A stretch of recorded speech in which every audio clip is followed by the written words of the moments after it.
Okay, now we're live. Oh my gosh. So I've been sitting here chatting with you guys and didn't even realize that we weren't live because technology is hard. Okay, so we're here now. We're actually here. We're here all the way. What we're doing today is a creature mashup stream. And how it works is I have some animal creatures and stuff written on little pieces of paper in this jar, and so what we're gonna do is just pull out 2 of them randomly, and like here's dragon and crocodile, so we would try to make a crocodile dragon. So that's what we're doing today. I've got some drawing paper, I've got some inking paper and some watercolor paper, so if we get some drawings we like, we'll just kind of maybe take it to the next level. Kozeo, hello! Welcome, I'm doing good, thank you. Thank you, welcome. I don't know, I'm not quite familiar with your YouTube name. Is there another name that you go by on like Instagram or Twitch or something?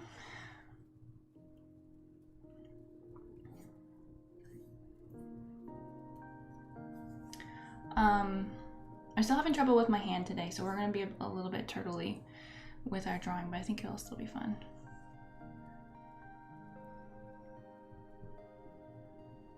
Did we meet at a convention or something?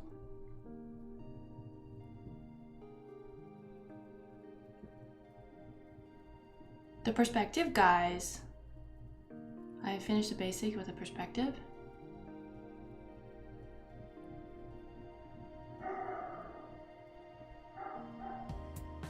Finish the basic with a perspective. Because they on Twitch. Okay, cool. I learned shadow too soon. Perspective is hard.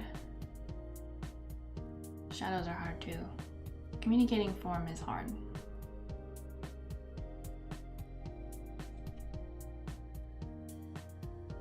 Well, it's nice to see you again. Welcome to YouTube.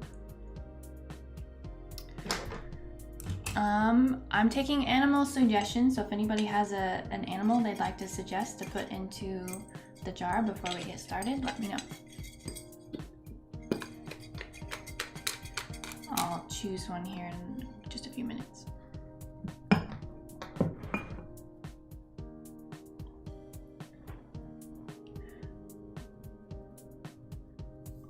want more practice for perspective progress because I think I've this one, but I think it's still, I need to time for progress for a better level.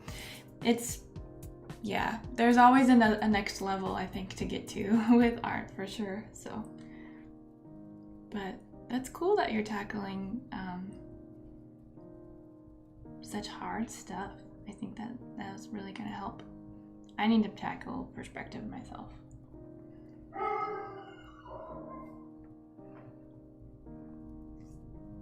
So what are you doing to train? What is your schedule like?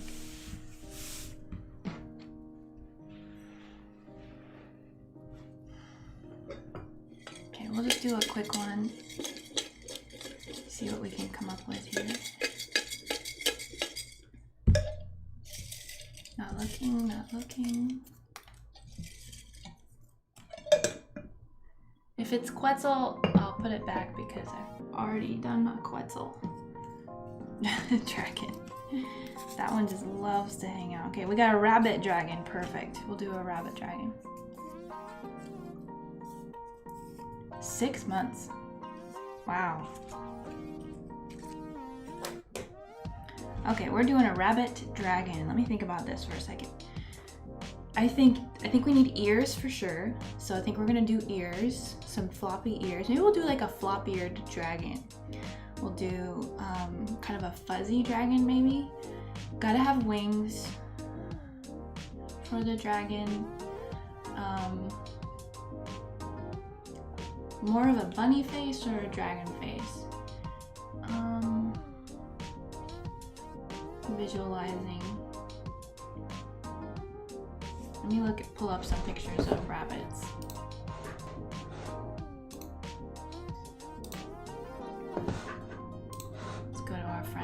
interest here. Oh, no worries. Yeah, your English sounds good.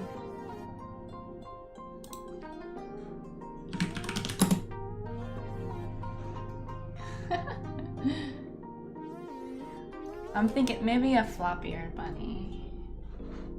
It sounds hard, but maybe it would be really cute. Flop-eared bunny. Flop-eared bunny dragon.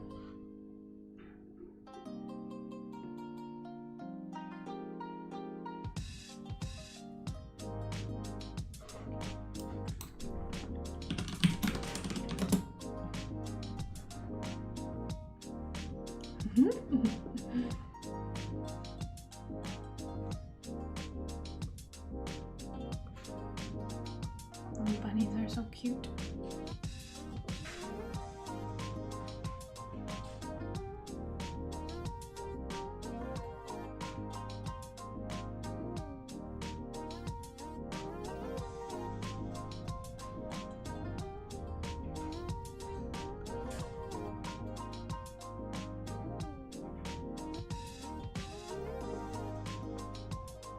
Okay, I'm thinking of a pose. I think we're getting close here.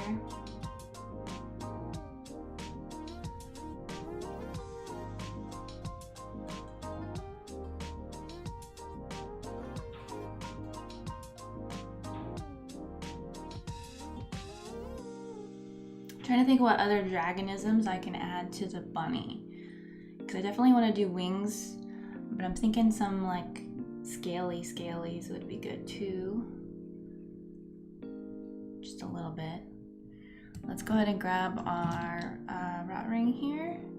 I'll leave it dull for the beginning sketch. Let's see, we'll put them right here in the middle. Go this way.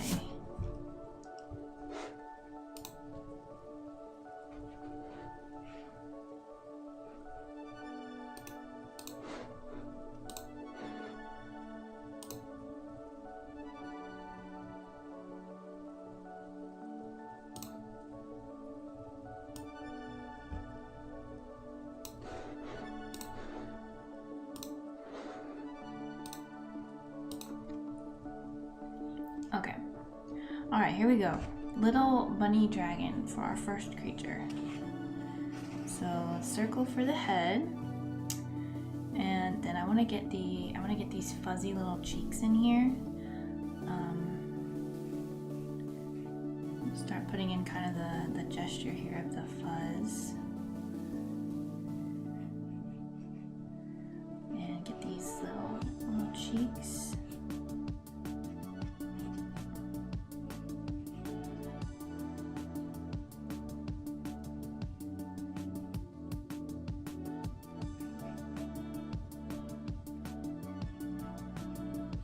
I'm thinking the cheeks are the biggest thing here. We're doing a cute dragon, a cute little bunny dragon.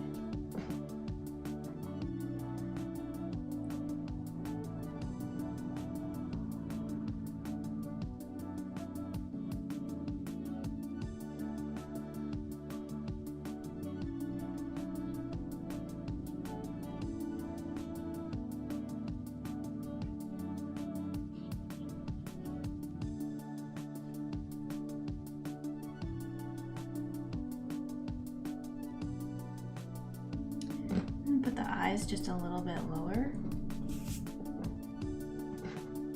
Maybe make the nose just a little bit smaller. Really emphasize how big and chubby those little cheekies are.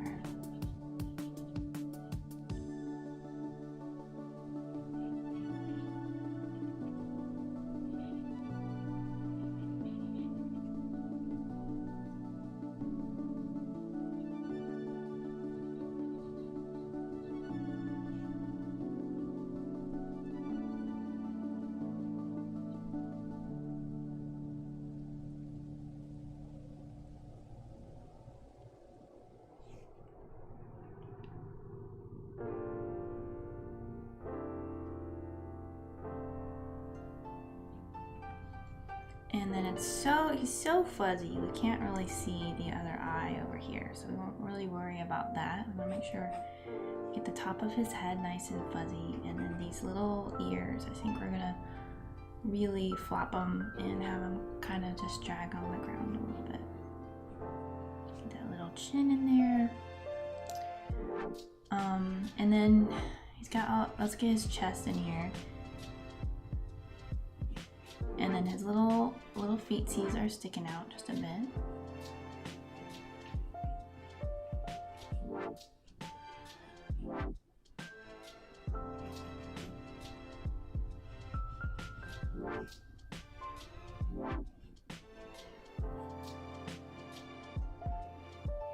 Maybe he'll have a tail. Maybe that can be another dragonism that we add.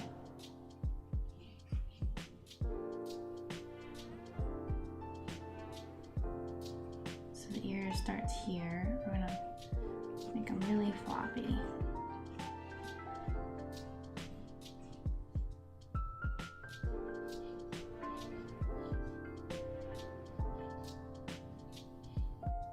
I don't know how he's gonna fly with these, but that's okay.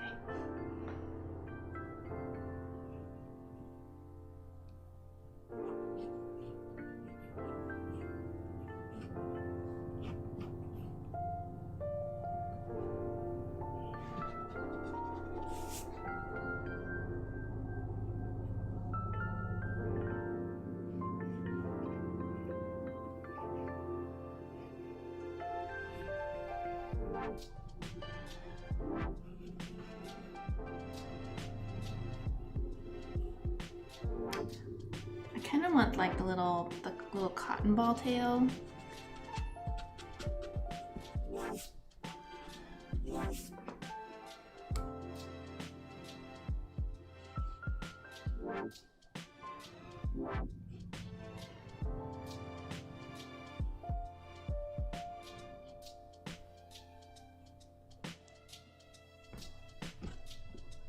His face is just a little bit squished. I'm gonna make it a bit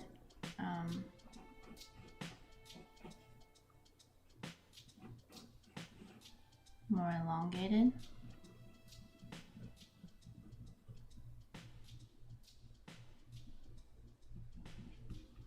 I'm gonna get these cute proportions down.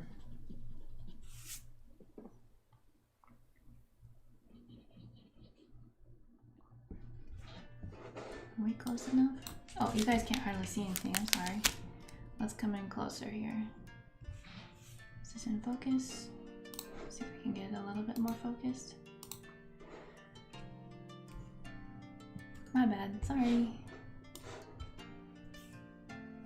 Here we go. I think we're focused now.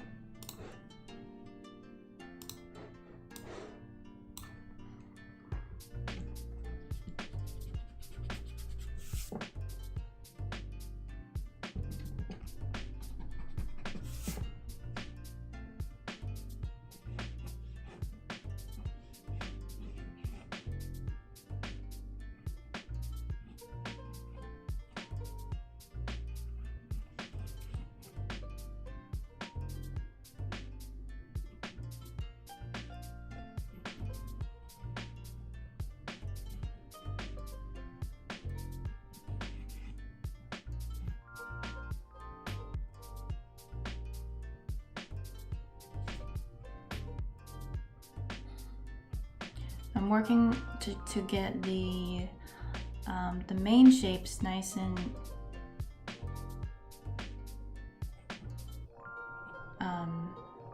proportioned how I like, with kind of the mood that I like, kind of just a little bit of personality. And I want to make sure that all that, the gesture looks good before I take it too much further. I don't know why there's so much air activity. Some kind of helicopter or something.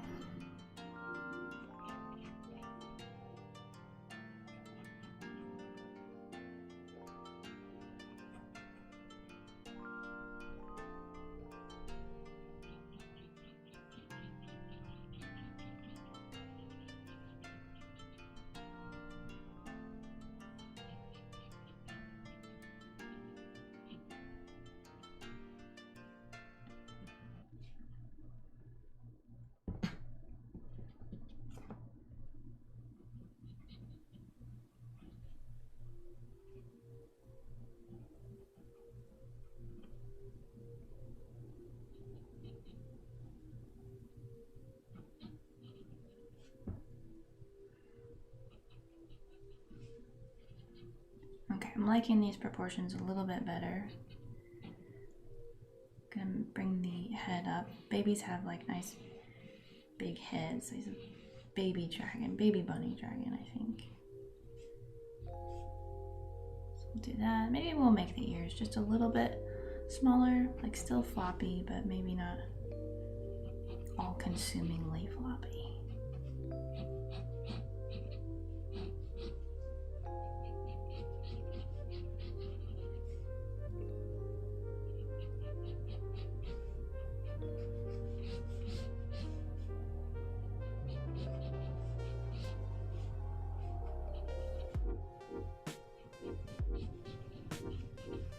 Just a little bit bigger than the body to head ratio is just a little bit bigger. We'll make it. I don't know if you guys can hear that, but that is really annoying.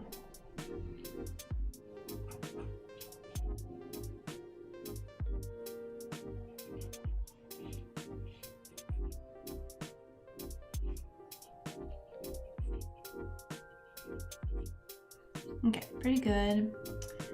Get these fuzzies going here on the chest, and then this little paw coming out this way, and then the other one's tucked back just a little bit.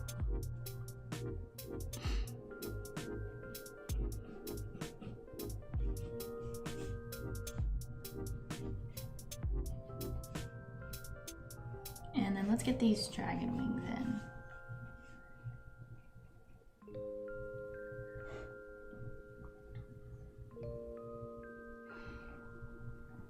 When I draw an animal, I can't draw eyes correctly. What is the hardest part of facing an animal? I have a lot of trouble with the eyes also.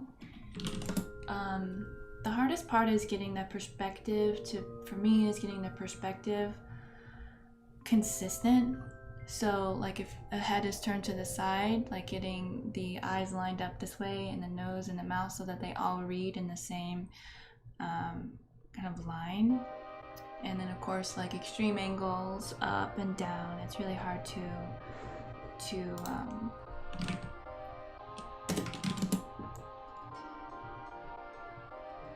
it's really hard to make the features read properly in the different perspectives. That's the hardest part I have. I can usually draw a face in like pretty easily in a couple different angles, but as soon as it starts getting into more advanced perspective or foreshortening and things like that, I start to really struggle.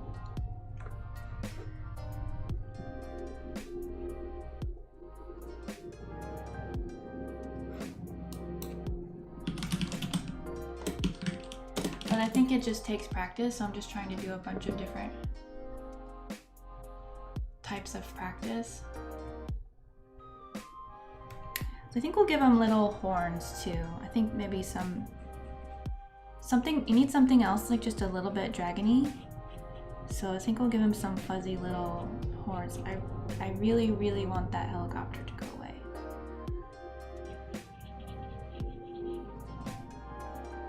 What on earth?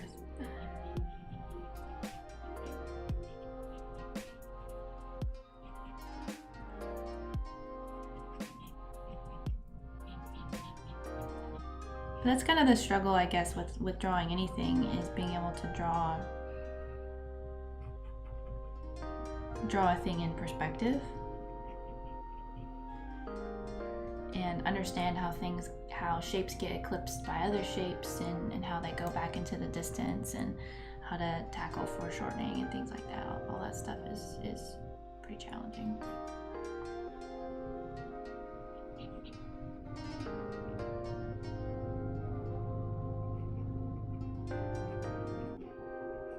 I think little wings. I think we'll go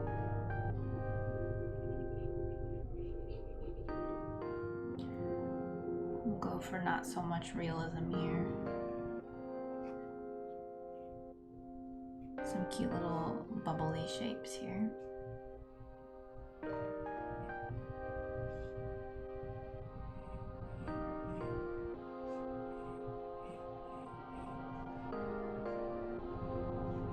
Oh, you know what? It's not a helicopter. It's my neighbors mowing the lawn. I got it. We did have helicopters here the other day, and that's what it sounded like. But that is definitely someone mowing.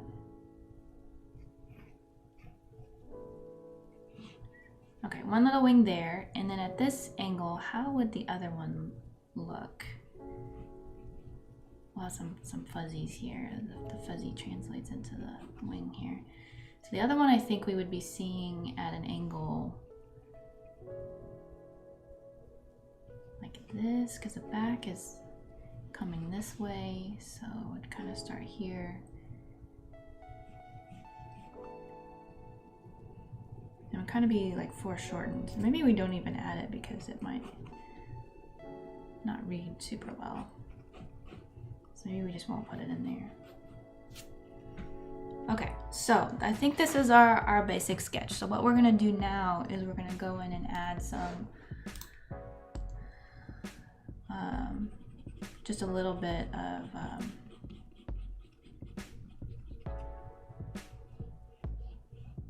value change in some of the areas that would have a little bit more shadow.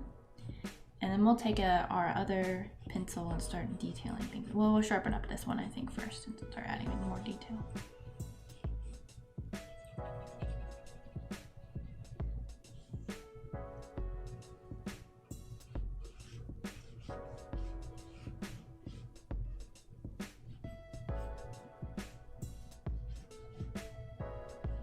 So this paw is like extended out just a little bit. And this one's a little bit further in.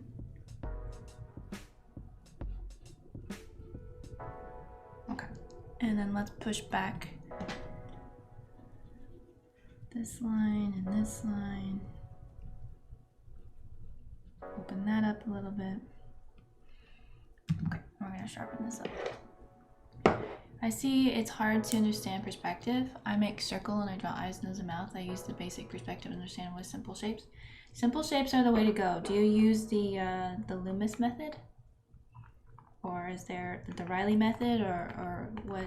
Do you have an approach? I'm all about using those simple shapes to build up complexity.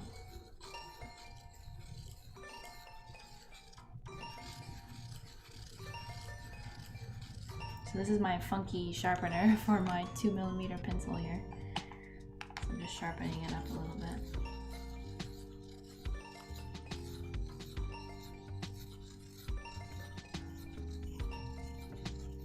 Let's see, what kind of environment? Let's try to do like a quick little environment too. Maybe just some flowers. Maybe he's like hiding in the scrub.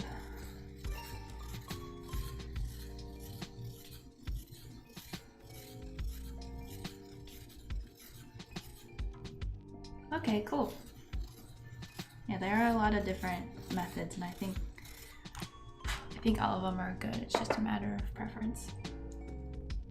Okay, so now we have a nice sharp point, and I'm going to use this to try and start picking some lines to really bring out.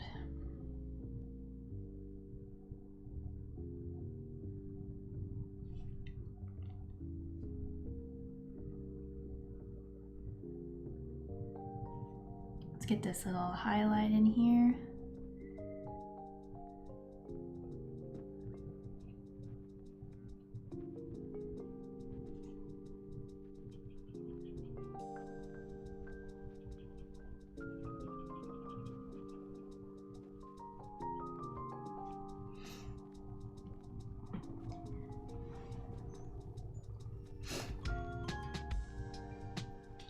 A French professor I buy from. I have a French book, but I think I might buy Loomis soon because your method is interesting to me. So the how I draw faces is face page in here.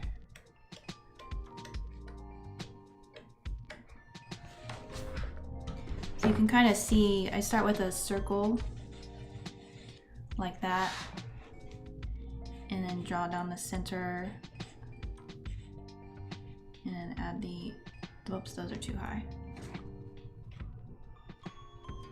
I use kind of like an abbreviated version of the Loomis method now.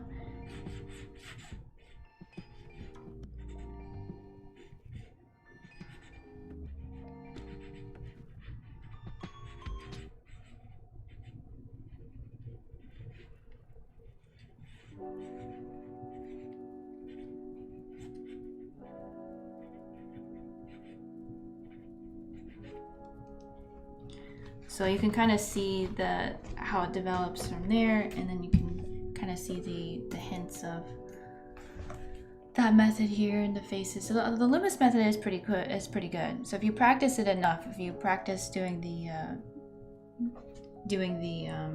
shapes, piling the shapes on top of each other enough, things start to become more intuitive. So I'm definitely still in the learning process as far as like trying to do it, but it is helpful to have a starting point.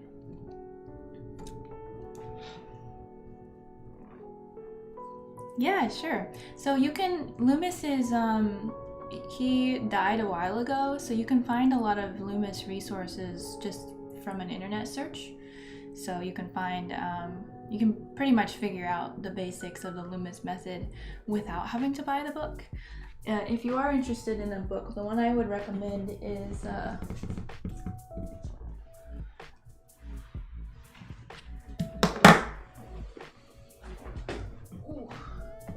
is this one. I can't show it on YouTube too long, but it's called Figure Drawing Design and Invention by Michael Hampton. It's really good. It shows a bunch of ways to break things down, including the head and the eyes, and like has all these useful graphs and stuff. But not only for the head, for the whole body. So if you're gonna buy an art book, I really like that one. That would be my suggestion. Let me turn my fan on.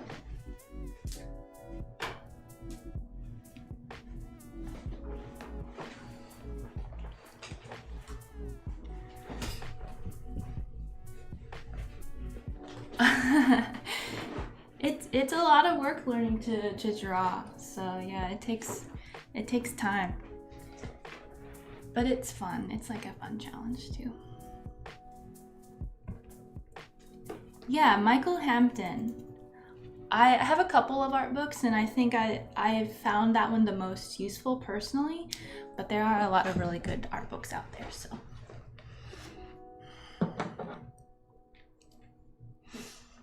Okay, back to the bunny mannequins.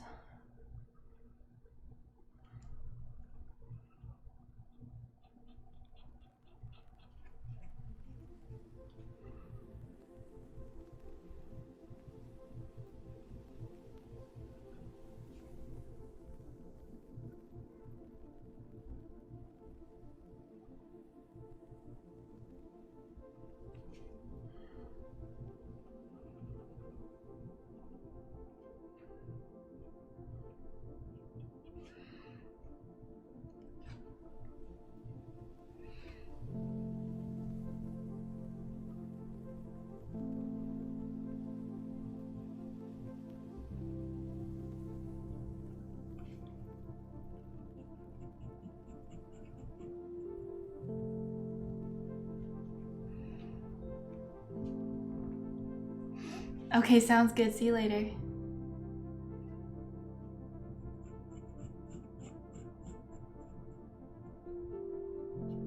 I'm gonna make these look more like horns and put these, kind of make it look like it's separate from the fuzz.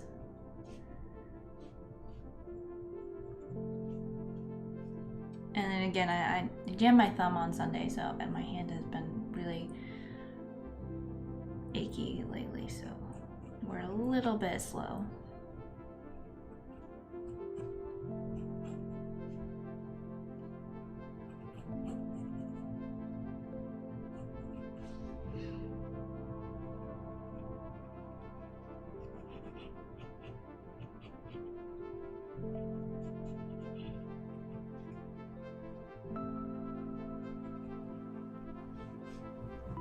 So I think this horn would actually probably be behind this one. Here's the center line.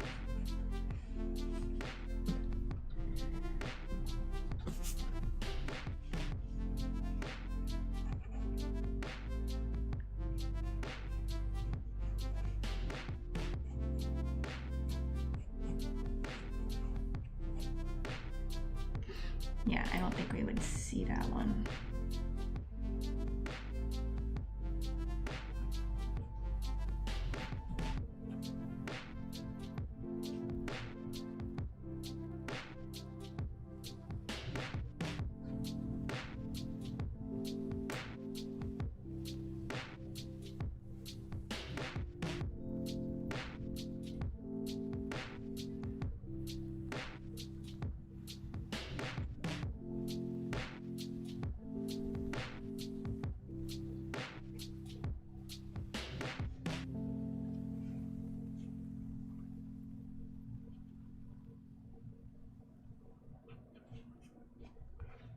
Hi Garrett, welcome.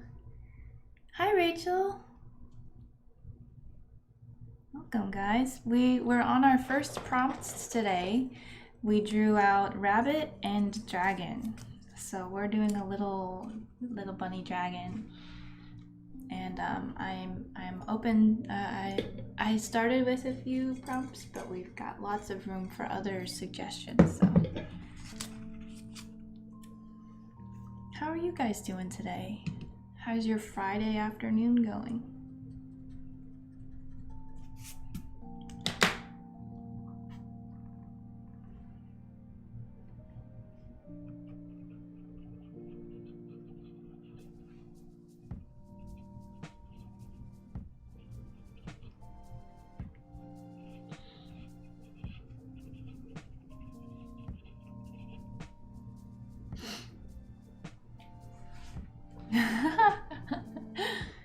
I'm having fun with it. I'm still really slow because my hand is kind of messed up, so we're just trying to be super methodical about it.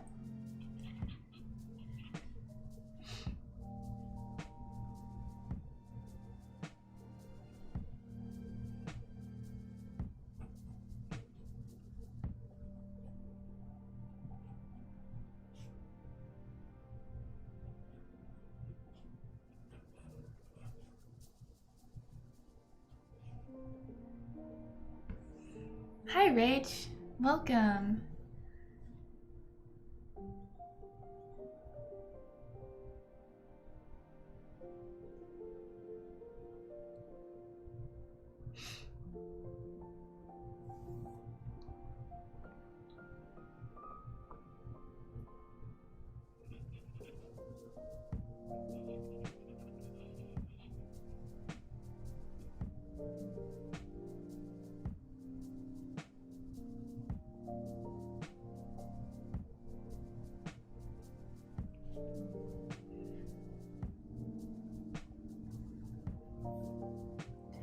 Yeah, I'm good. I took a like a 2-week staycation. So I haven't been streaming much. Just starting to get back in the swing of things, and it's been really good. I've been doing well. How are you doing? Oh, vacation was great. I think it was something I really needed and was a bit overdue for. So I think it was a great decision. I was able to get caught up on life stuff, kind of get back into a workout schedule and a good eating schedule, and do some planning and stuff. So it's really good. It's a good thing.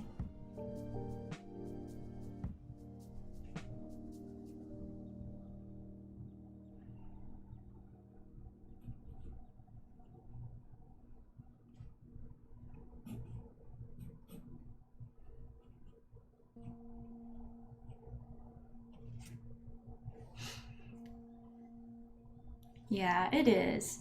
You forget sometimes whenever you're so wrapped up in your projects and what you're doing and trying to make up for lost time, or whatever. That's a big one for me anyway. I feel like I'm so behind and I'm always operating in the red, but it's not a very healthy way to think. So just trying to be a little bit more chill and a little bit more focused on the things that make me happy. Like drawing dragon bunnies.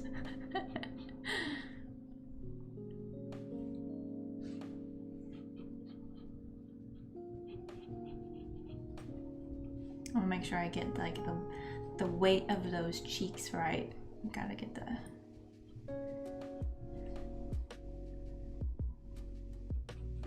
those baby chunks.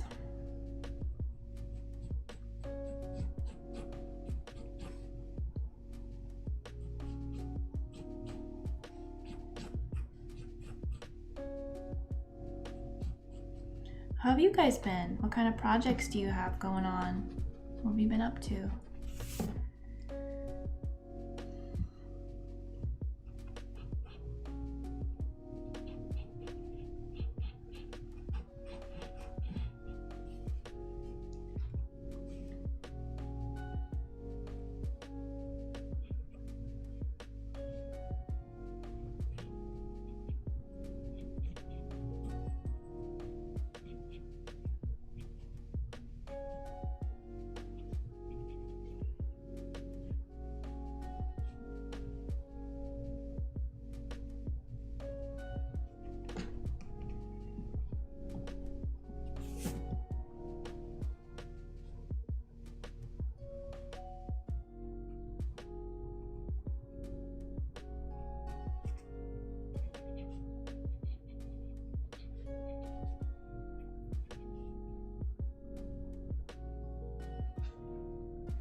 I'm playing with making a character sheet. Oh, nice. I just finished his 2/3 front view today and have to draw the back view soonish. Is this a OC? Or is it, are you just doing like character sheet practice with an existing character? I rolled my Dragon Con table to next year. Oh, I'm thankful they allowed us to do that since they were allowing ticket holders to do it. Well, that's awesome. I'm glad that they rolled it over. I'm sorry Dragon Con's not happening anymore.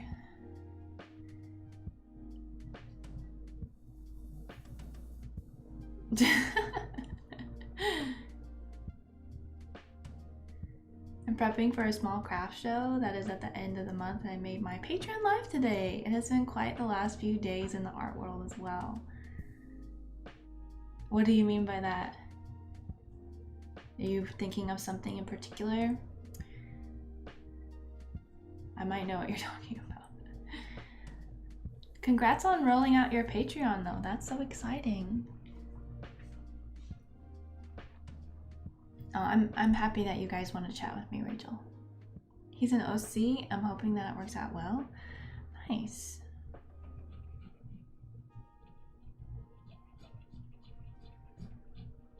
That's awesome.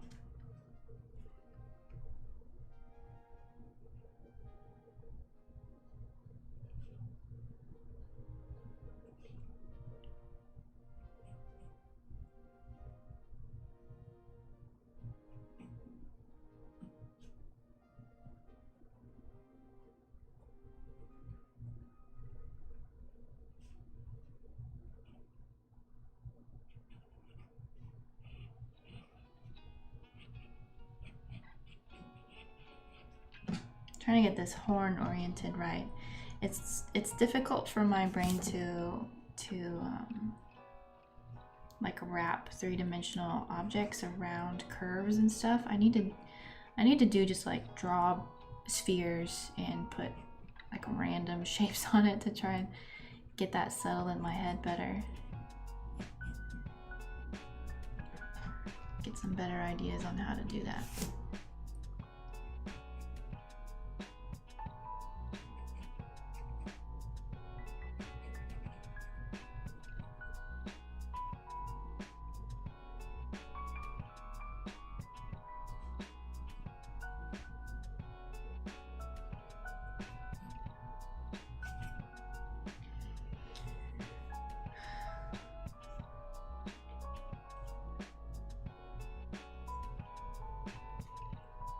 I think I do. Yeah, I think I know exactly what you're talking about.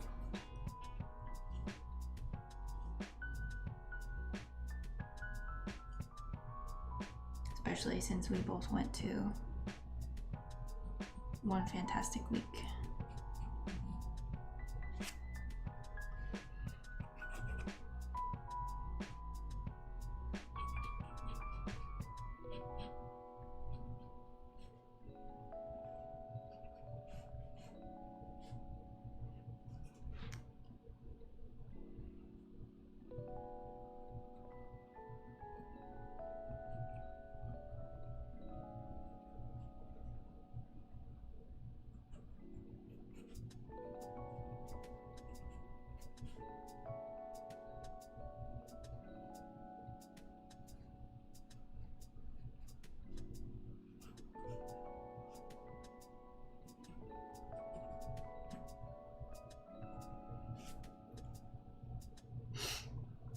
Okay, getting closer.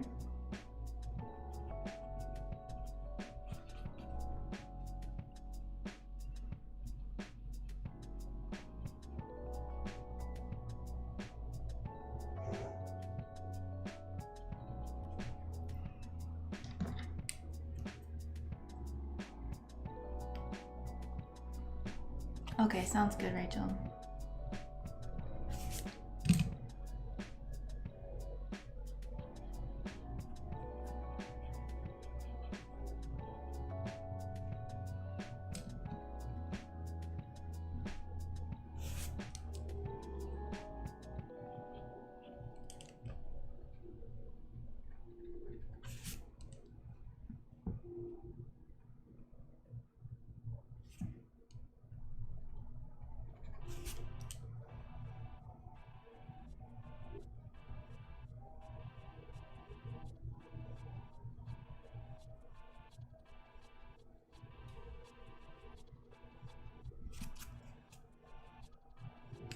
Bunnies are so cuddly. Thanks, Rachel. He's pretty cute. I'm trying to stay on top of that cuteness factor. Yeah, bunnies are pretty adorbs.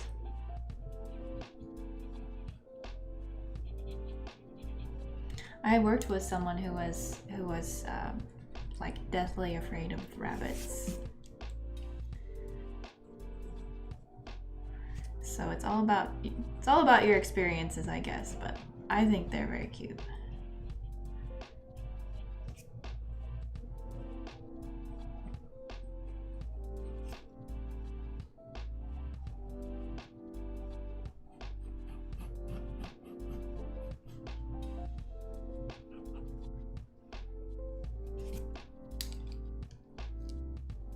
Can't wait to see how those paws are gonna come out. I'm probably not going to like get too crazy with them. I'm gonna bring this whole thing back a little bit so I can really focus on the line work.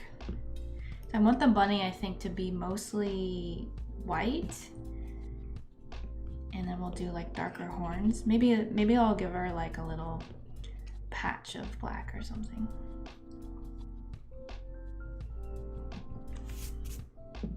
We're gonna switch over to my 4B 0.7 millimeter.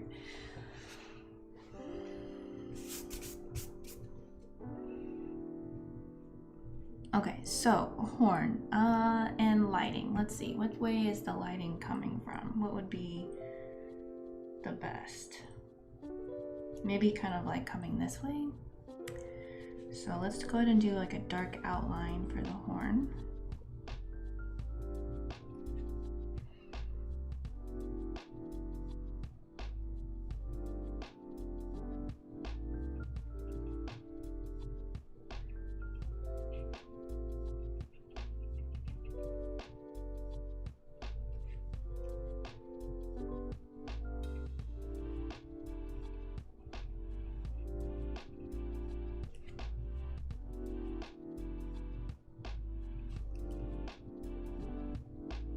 I'm not very good at it right now, but I'm trying I'm trying to incorporate more ideas about shading, about values and lighting and stuff in my sketches.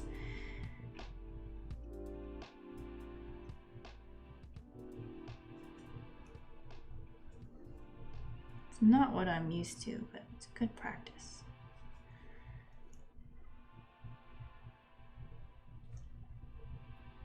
I don't really love that though, so I think what I'm gonna do is just kind of blend in the whole thing and then maybe pull out the highlights.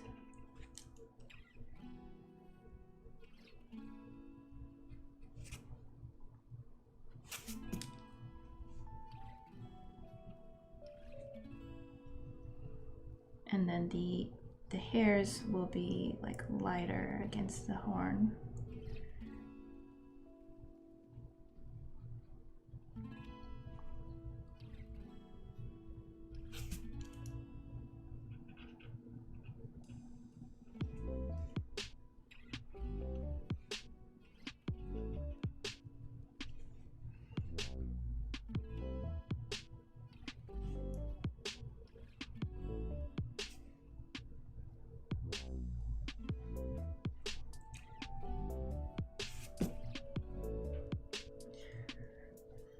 Hi Hurley!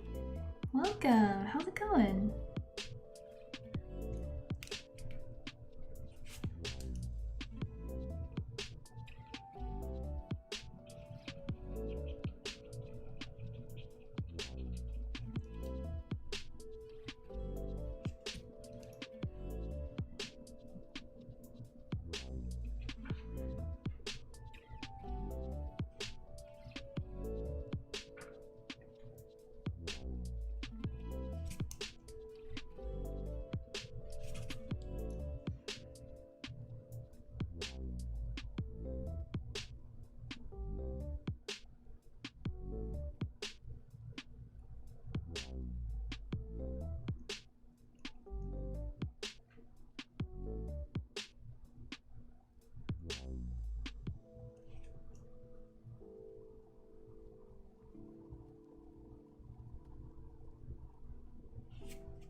How are you doing today?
It's not really looking fuzzy as much as like lumpy, so I'm trying to maybe like less lining of the fuzz would work better.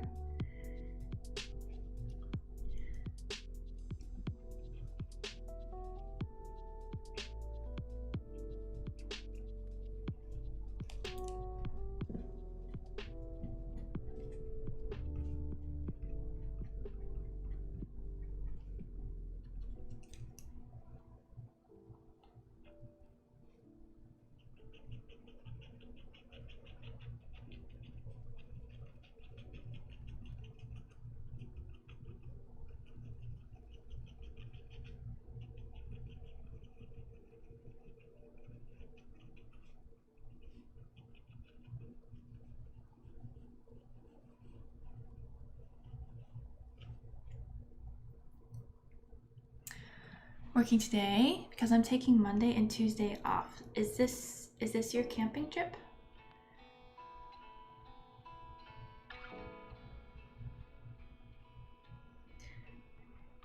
Nobody else is working, so it's pretty chill. Nice.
free hugs. Absolutely.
I think I'm gonna do some stub blending.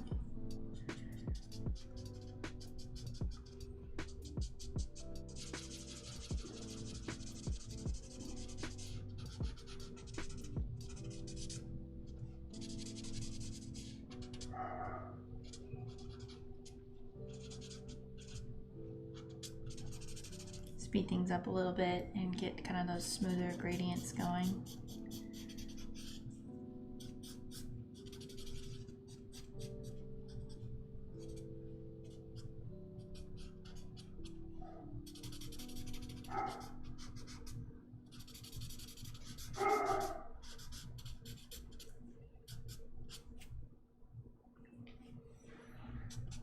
I think we'll make the wing black too, or darker rather, like the horns. And I'll kind of lighten up back here, kind of leave it more suggest what's happening back here. We need a shadow for where the ear is. And I think this little bit here will be catching the light, as well as this part of the cheek and then up this way. And then I think this horn would be catching more light here.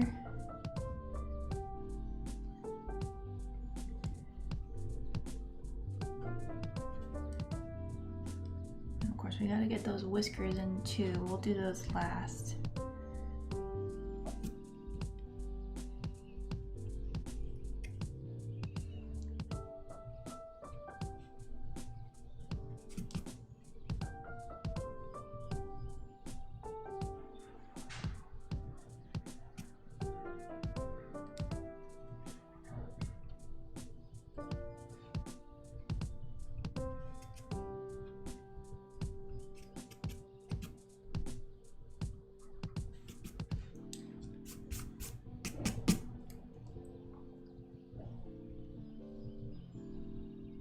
Kind of lighten up this in the back here, make it just a little bit more wispy.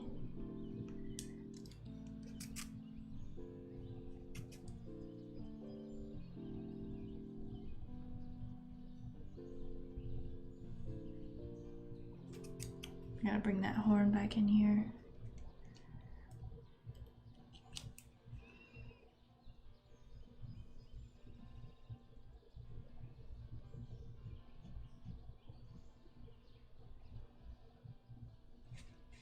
So for anyone just joining, this is, we drew dragon and rabbit out of our little jar here.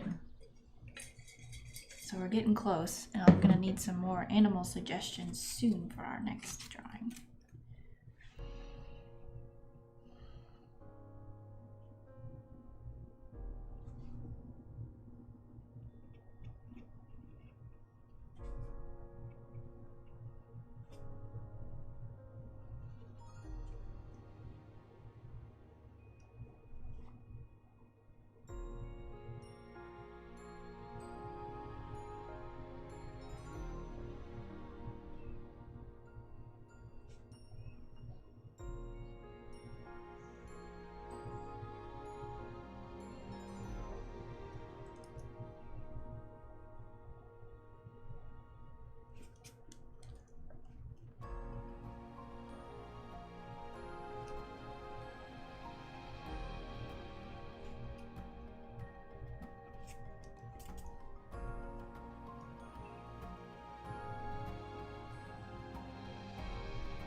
let's see.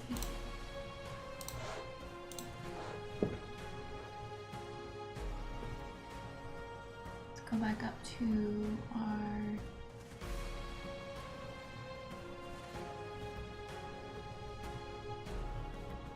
Let's do some chill down-tempo solo guitar.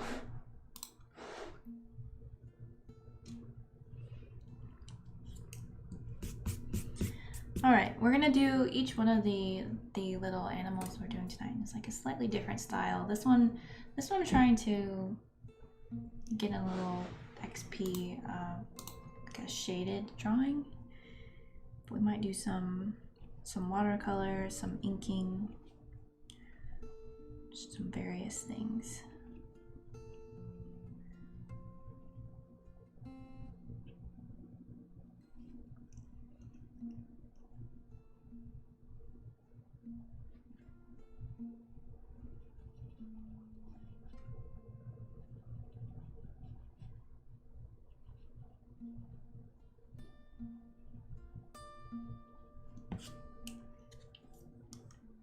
Hey Ryan, welcome. Hey Cap, good to see you. We're doing a little bun. So yeah, today's our creature mashup stream. So we did, we drew rabbit and dragon out of our jar. So we're just going for a little cuteness at the moment. No, it's so nice to see how you've been.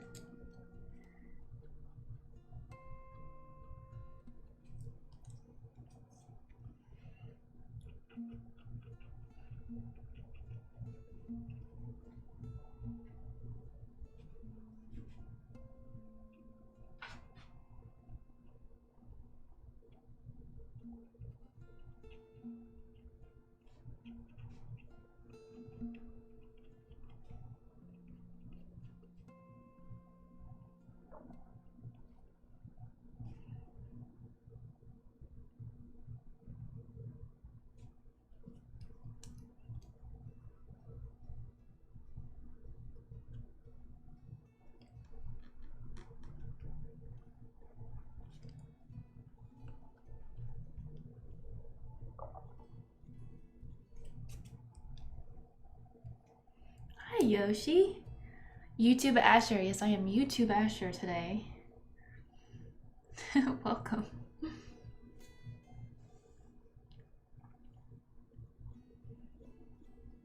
Hey, welcome back, Casio. More than a little cuteness. That cuteness is at 11, obviously. Thanks. I'm okay. Had to do figure studies like a caveman by myself the last couple months. Yeah, someone bugged out on you. I did. I had a really good vacation, and I think it was just what I needed. Just a little time to kind of get centered, you know? So I think I have some, started working out again and kind of fixing my schedule so that I could start taking a little better care of myself. So good stuff.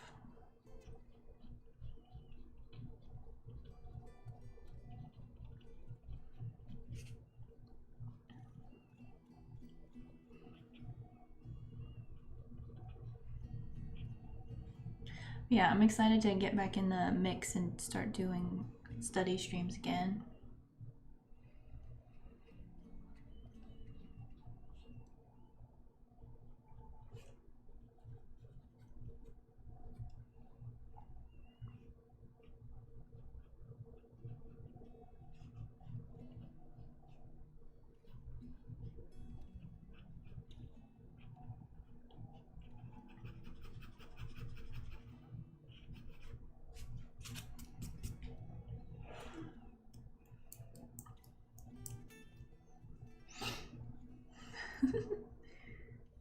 Progression and patience.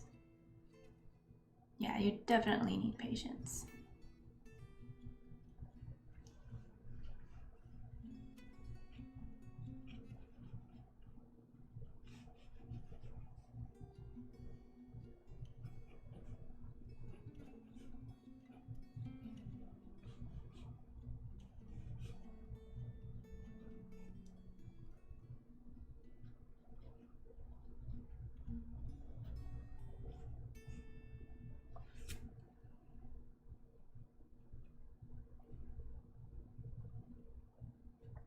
Yeah, the lighting's coming this way.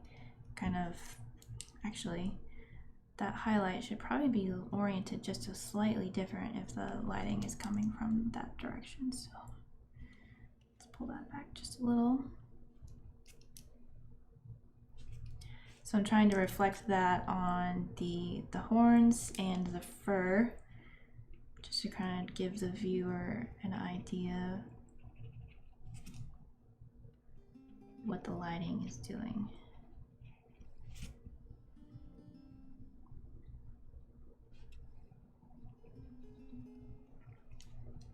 The core shadow is going to be right next to that highlight there.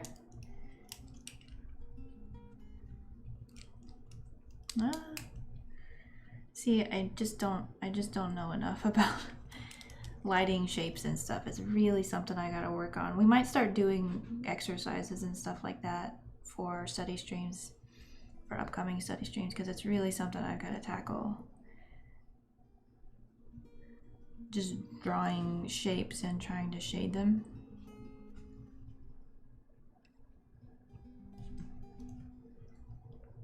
I don't love this in the back. I think what I'll do to kind of indicate the fuzz in the back, instead of a line, is maybe just like a line, just like a little bit of a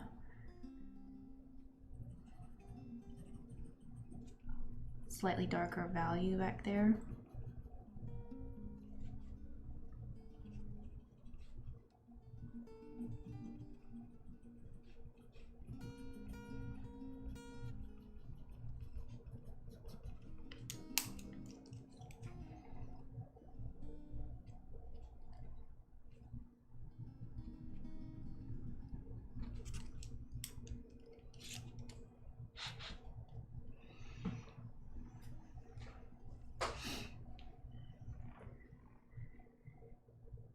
Recently started a 30-minute oil study every morning to start my day.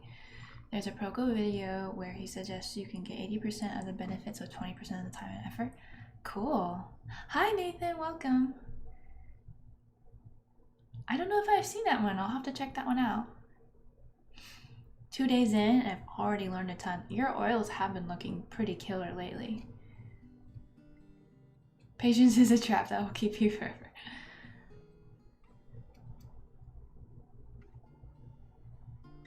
What are we calling this newly found creature? A drag bun?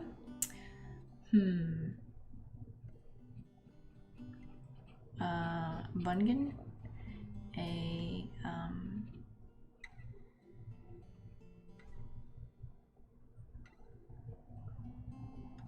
don't know. I don't think we have a name for her, so I'll have to come up with one. Or maybe he is a singular creature. And he just needs a proper name.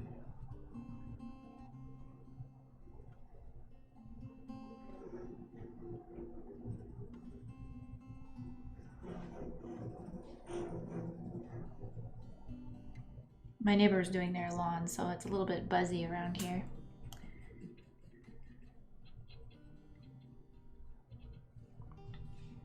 If anyone wants to do the prompts with me today, I'm going to be drawing a new one from our jar here in a minute, so we can draw together if anyone's interested. It's a fun challenge trying to come up with a new creature.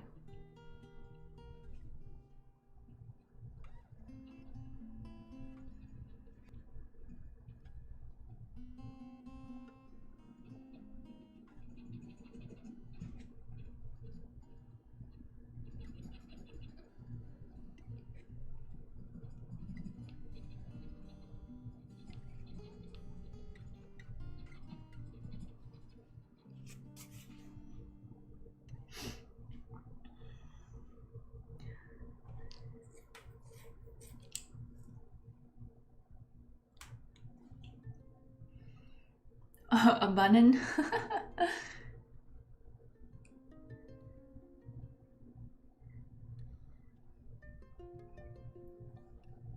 Of course, Cap. I thought that was a plane flying overhead. I thought it was too. I thought it was helicopters just like that kept circling around my house because that happened the other day. I don't know what they were doing, but I thought the helicopters were back, so I was like very upset at helicopters for a while until I realized it was my neighbor mowing their lawn, which is fine. He can mow his lawn. Okay, I want like just a little bit of some flora, I think, around our little friend here too. Maybe a little flower or something. Just a tiny little bit of ambiance. Go ahead and blend this in a little bit.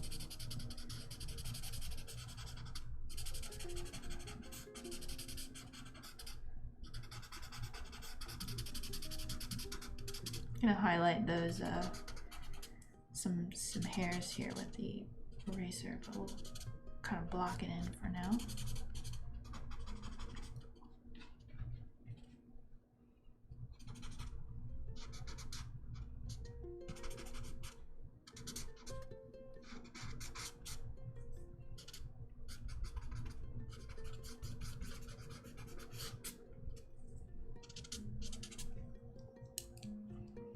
I don't want to make it too dark because I don't want your eye to get stuck back here. I kind of want you to stay in the high contrast area of the face. So I'm not gonna go too dark with this.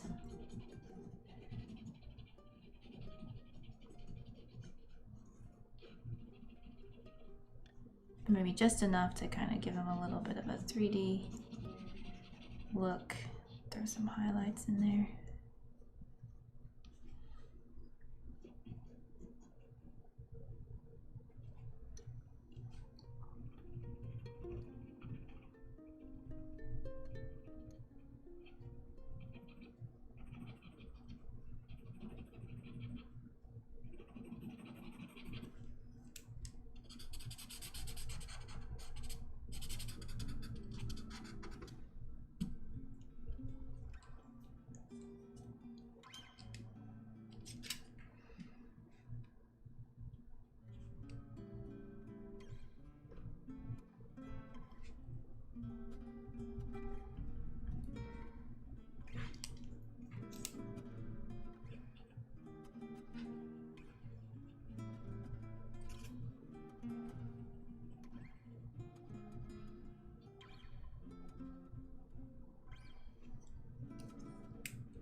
I'm like swapping between 4 tools.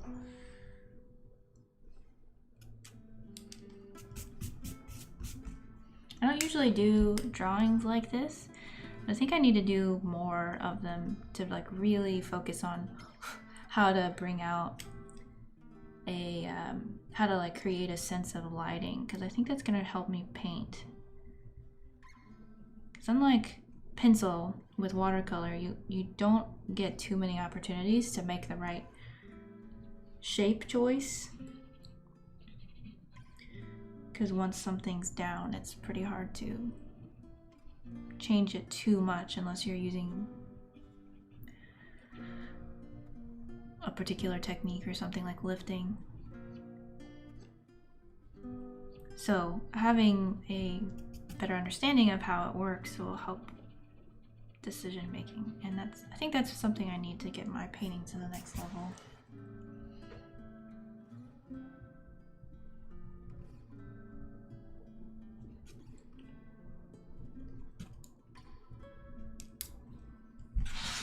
See, I think it needs to be a bit darker back here to bring back the shape of some fuzzies here. But I don't want it to look too... I want it to look more like a shape instead of a bunch of lines too, so... It's not easy figuring this stuff out.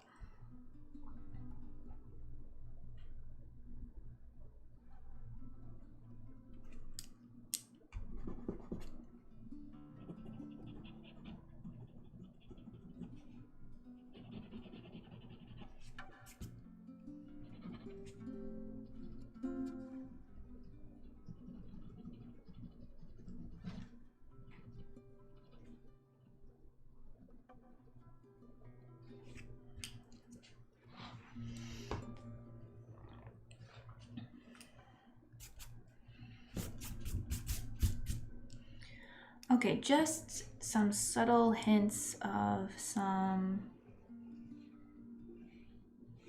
foliage, maybe? Some little grass and flowers.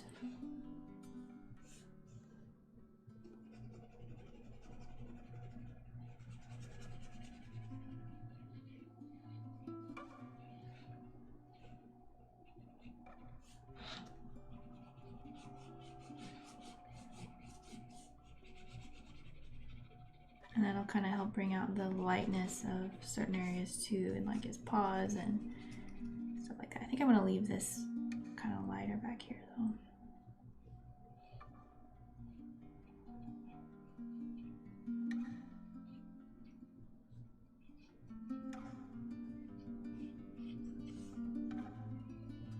Be light on that side and darker on this side.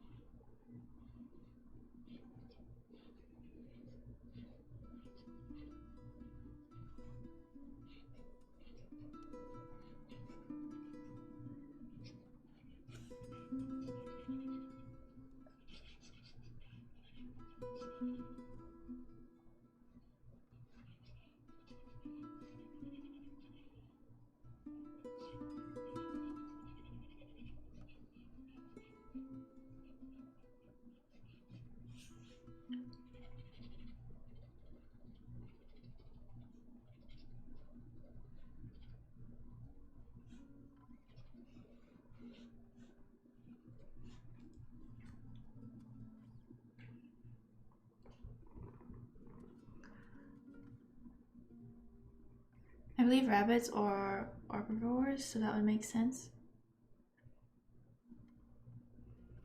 Oh yeah, I believe they are. In most cases.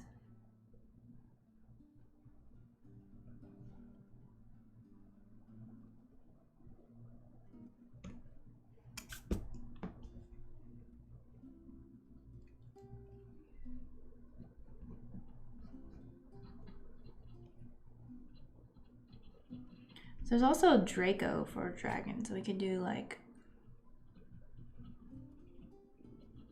and like what's the Latin word for rabbits? It's like lupo or something. No, that's wolf.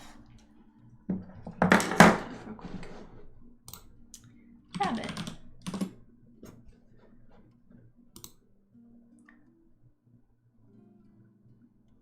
Laporidae.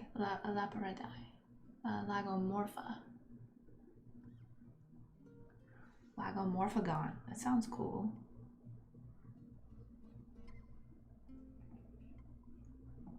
Draco Lagomorpha?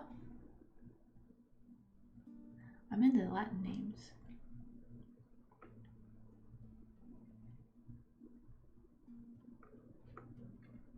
Laporidae. Something like that.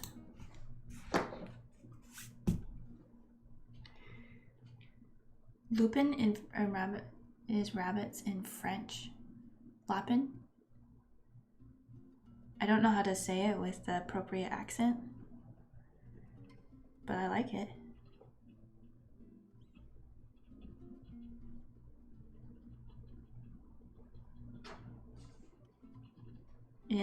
It's in Japanese. It's tsugi. No, usagi.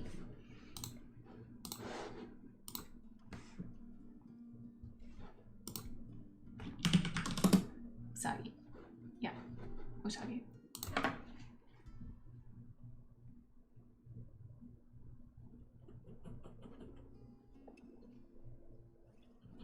So what I'm doing now is kind of filling in some shapes of the grass in the background, but leaving like rim light around our little friend here, so it doesn't blend in too much. Which is something I need to do more often with my painting as well, is kind of take some liberties with the lighting to help things read better.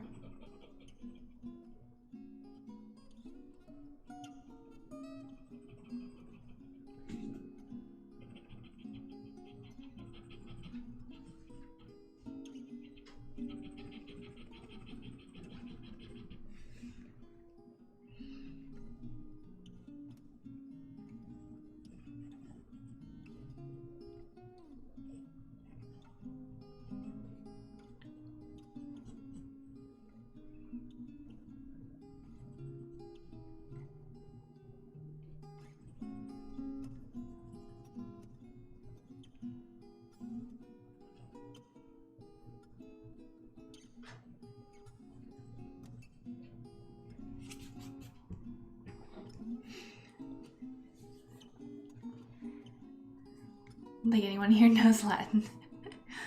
Usagi Yojimbo is a great comic book about a rabbit samurai. Better concept than it sounds like. It sounds like a good concept to me. Is that like a play off of the Akira Kurosawa film Yojimbo? Or is it just Jimbo? I haven't seen that one, but I've seen a couple other Kurosawa stuff. Do you know Japanese? Because I just learned the word usagi like yesterday. Are you studying Japanese? I know a little bit. I studied it in college.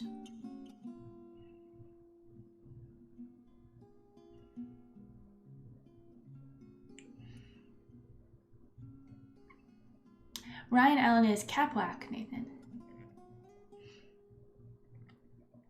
So I know just a tiny bit of Japanese.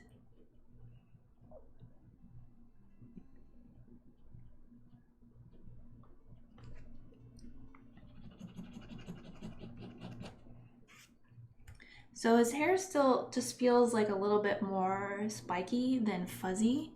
So I want to try and go back in there and kind of soften it a little bit.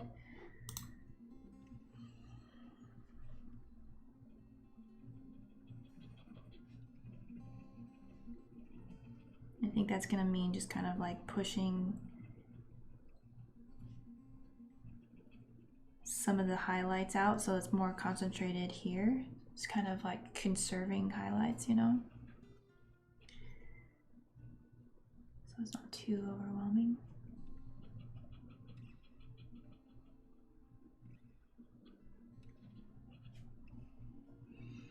Maybe this whole side would be just a little bit, maybe there'd be like a little highlight here, but the rest of the cheek would be just a little bit darker.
I think we'll give them like a moon shape here too, to kind of draw some attention there. Self-study? That's cool, Chin. What is your goal for learning Japanese? Why did you choose to learn it?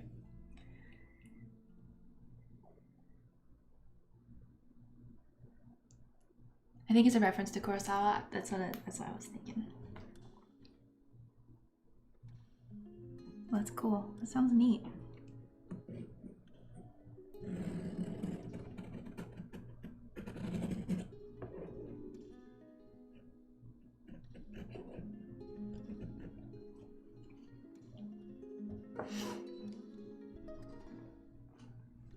Loba.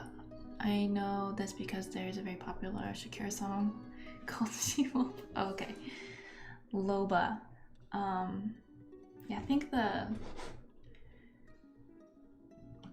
scientific name though is like lupit. Wait.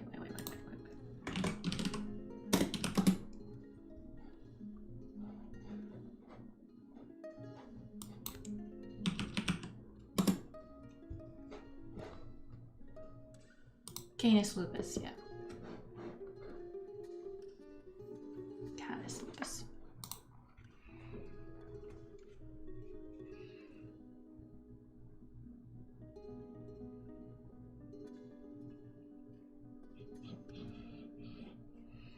Okay, so this is like one way of doing shading. It's just like a lot of back and forth between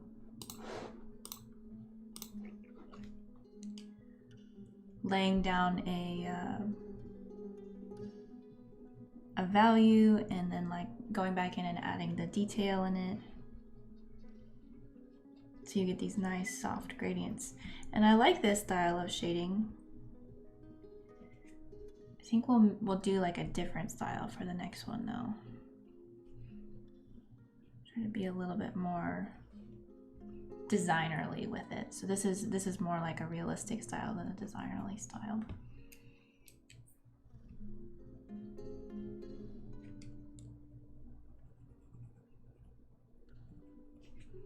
Imaginative realism right here.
I just enjoy learning about Japan, so I decided to learn the language. I also enjoy learning languages. Very cool.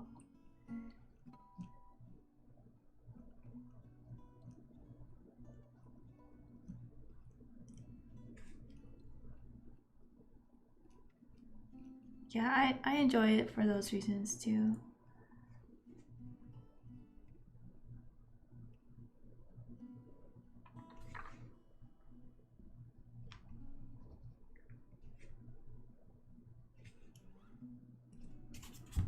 Okay, I'm gonna leave this area a little bit more unfinished.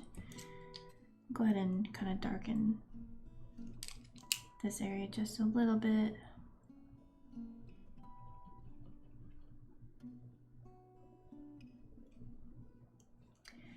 And this area just a little bit.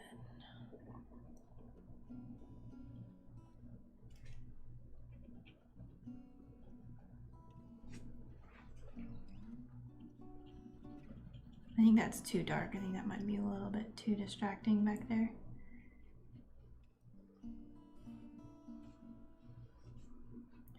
So we'll lighten it up.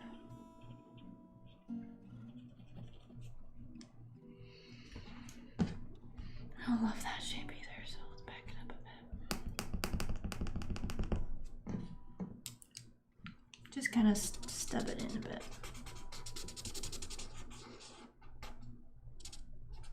All right, guys, we need some animal names for our next prompt. So I have a few in the jar already, but I would love to know and hear any suggestions that you might have for our jar.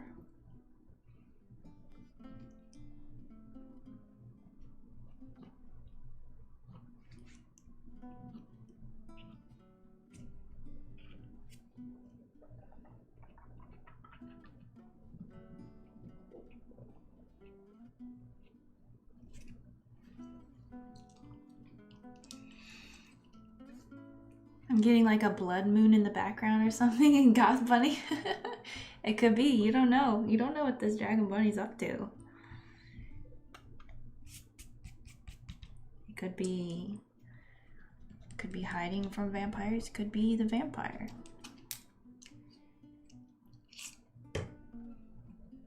Let's put a little bug in here.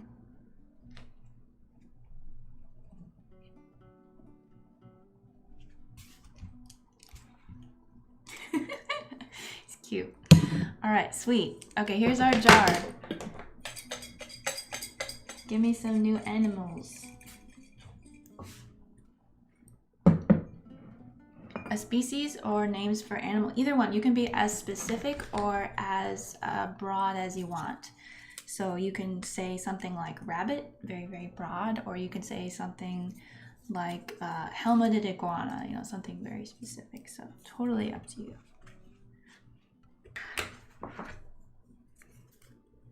Okay, I'm gonna leave these both out since we did those, and I'm gonna take out Quetzal too since I did a practice one earlier. Take Quetzal out. A shrew, nice.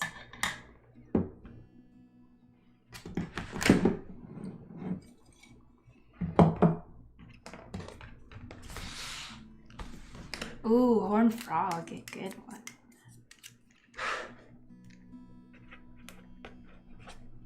Shrew, horned, frog,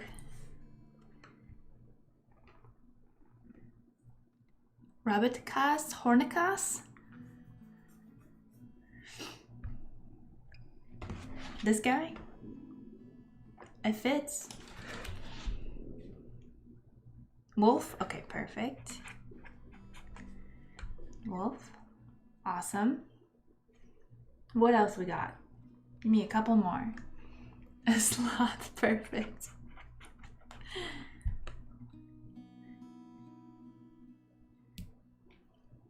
Hedgehog.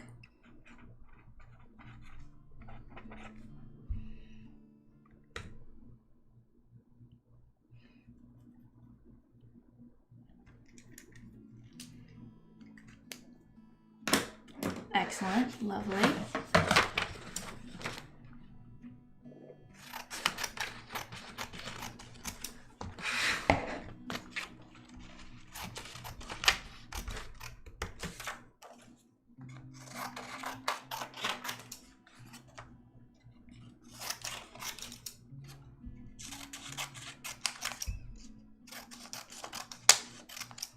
There's so many cool frogs out there. I love the horned frogs.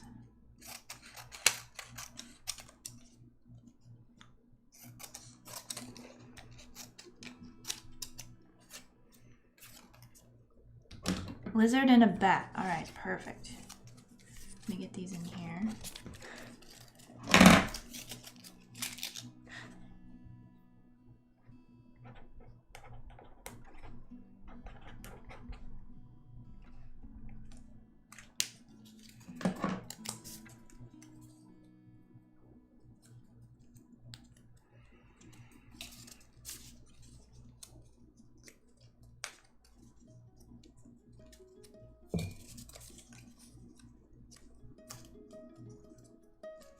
All right, I'm gonna take a quick little break, stretch my hand, get some tea, and then when I come back, we will draw from the mystery jar.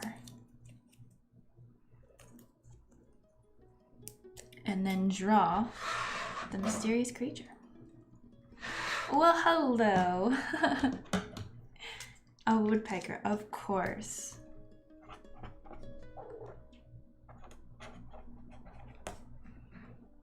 Puppy. Perfect. Yep, gotta hit that snack break.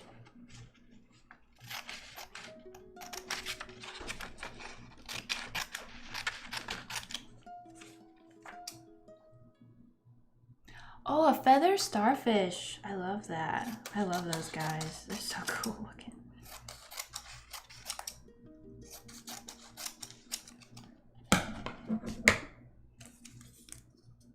That would be a very interesting application to any land creature or sea creature.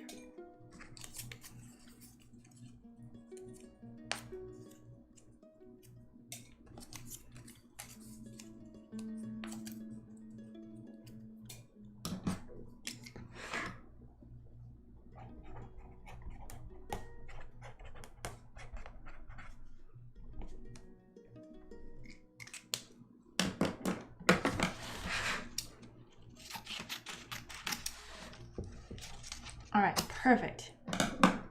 We'll add some more next round, but this will get us through this one. Ah! The feather starfish popped out of the jar. Let me go grab it.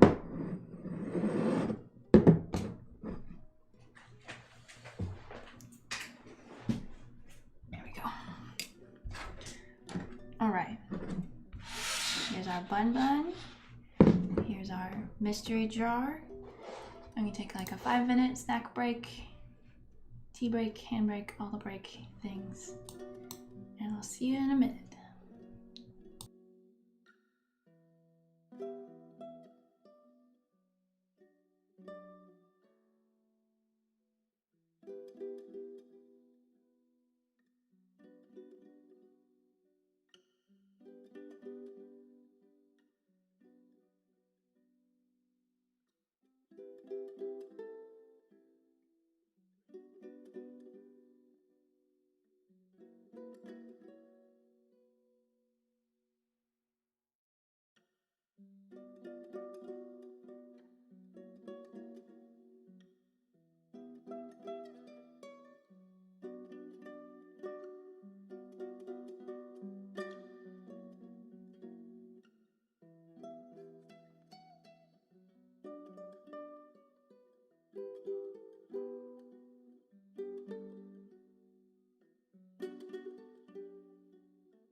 Okay, we're back. I did all the things except I forgot to do hand stretches, so we're doing that now.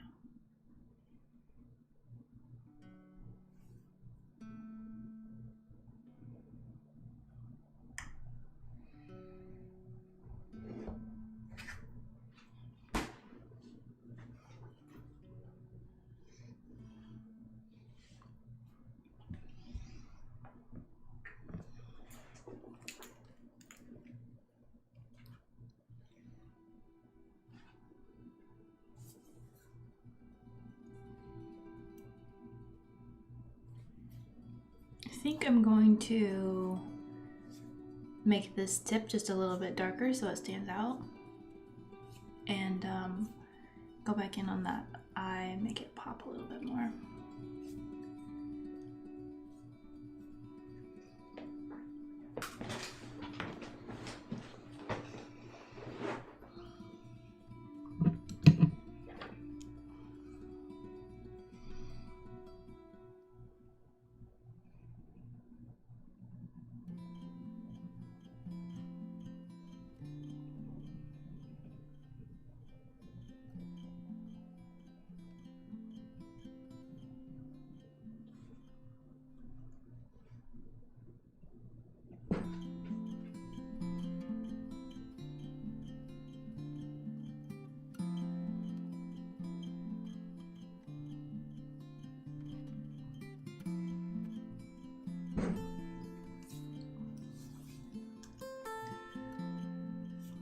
Please take care of your hand. Yes. I have I made an appointment with a orthopedist because I've had hand trouble for years, but it's been like manageable. But with the after that little injury I got playing with Burley, it's just been really bad all week. So it's like long overdue that I go get it looked at anyway.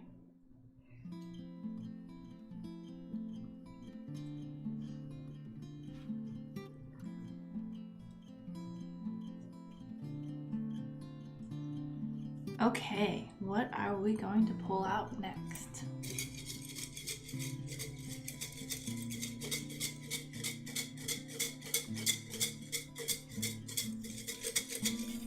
Not looking. One.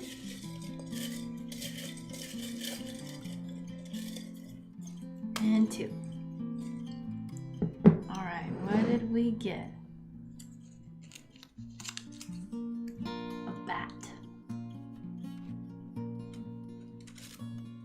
And a unicorn.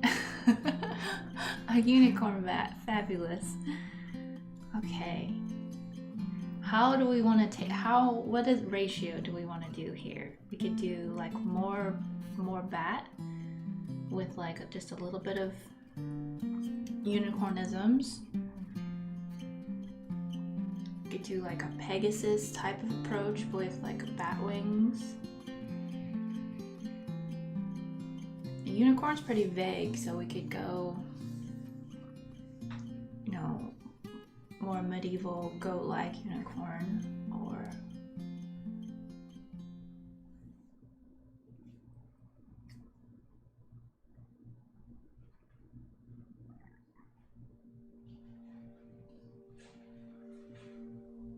I'm thinking. Oh. Love the jar system. It's so fun. It is. It's really fun.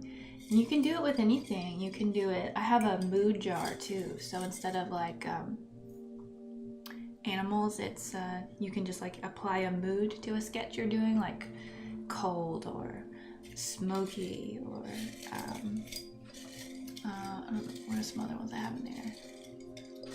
Glass, rain, you know, just kind of like add a mood, and it's really fun to kind of mix up your sketch game a little bit and try to incorporate a theme.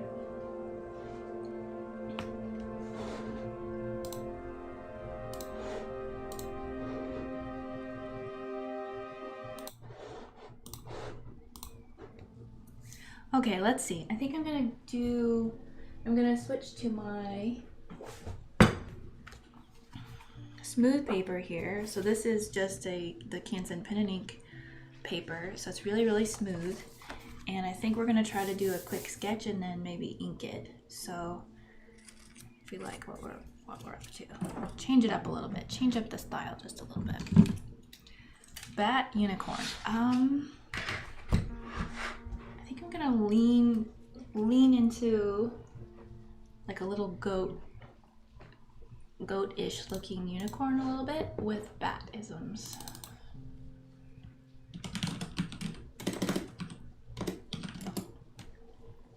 Kind of get the fuzziness of the bat. So make like more of a fuzzy unicorn, and maybe some fangs. I know, but like bats don't really have fangs quite like some bats do. Maybe we'll lean into that, and of course the wings, so like a Pegasus unicorn bat situation.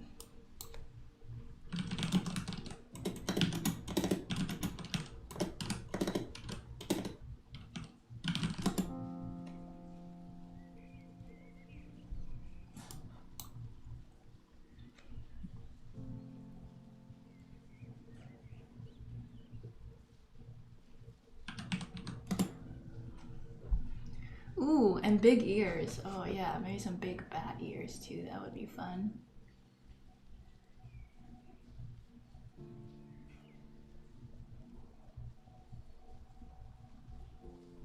And maybe we'll go with more of like a snubby nose, like an upturned nose on our goat creature, unicorn creature. We'll see. We'll see. There's a lot of little different features in different bats. Some of them look more like little foxes, and some of them look more like.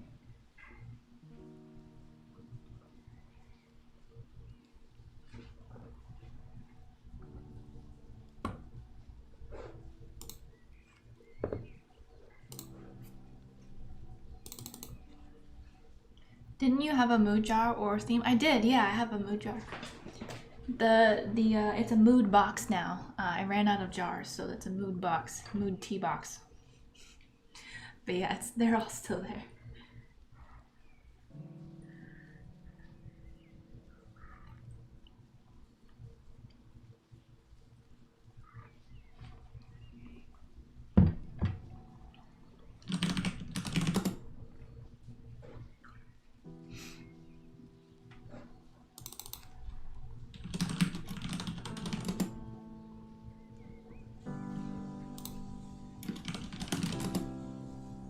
Okay, getting my references together, trying to figure out what angle I want to do.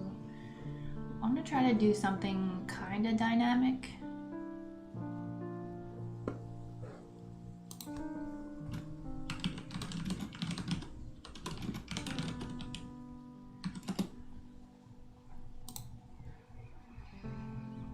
I'm trying to think of what would be the best angle for like the wings and stuff too.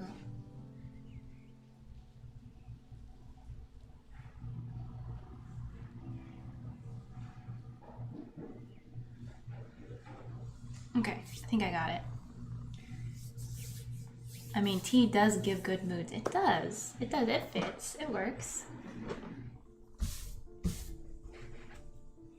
All right, let's start with our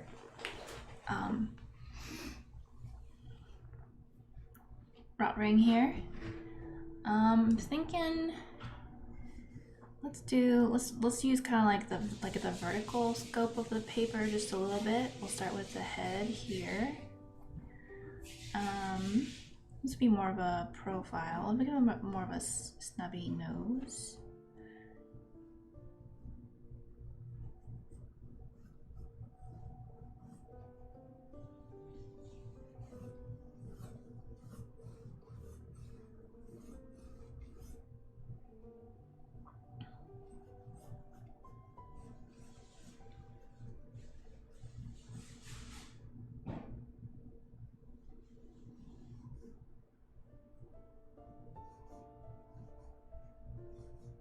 Big old ears.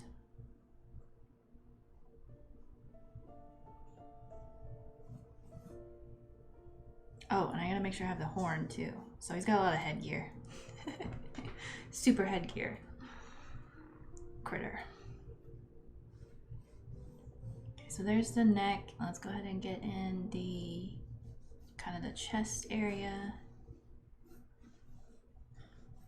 The shoulder blades riding on top of that.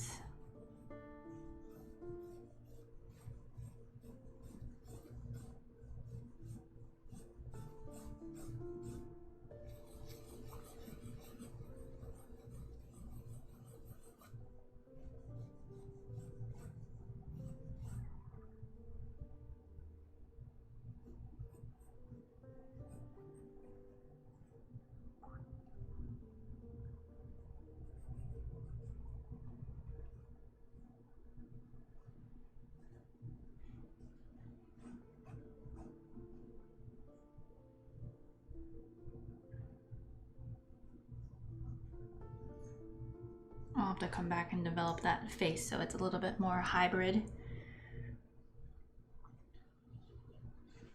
And I'm thinking like fuzzy chest mane area. Not too long of a mane, more shaggy like a bat.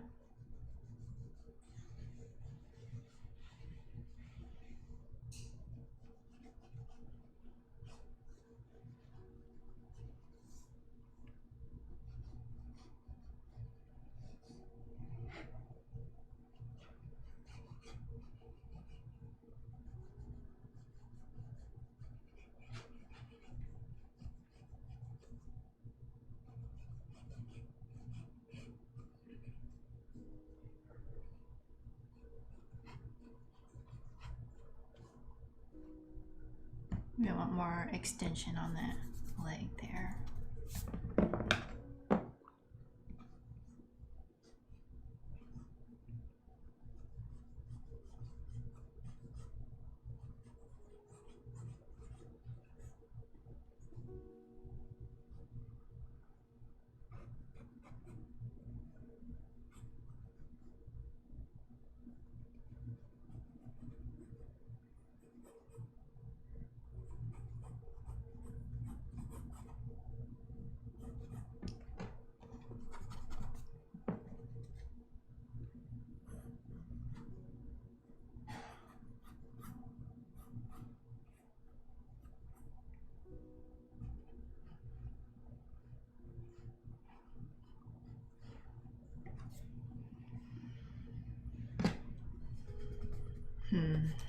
So this is the leg that it would be carrying most of the weight. So I'm trying to think of how it needs to be situated.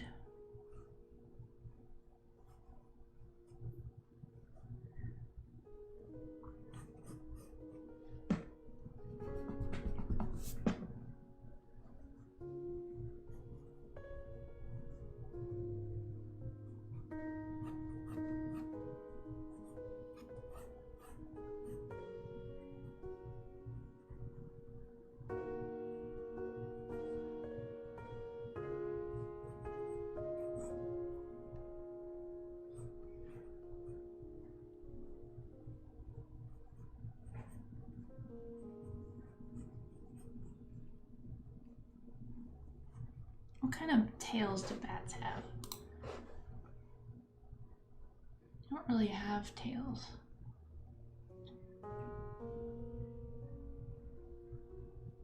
So maybe just like a really short one, just like a little, something like that.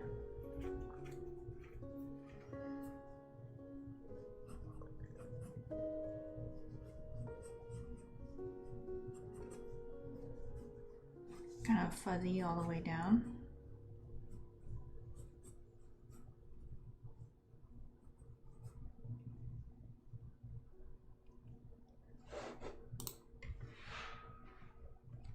And then, let's see, make this leg just a little bit longer.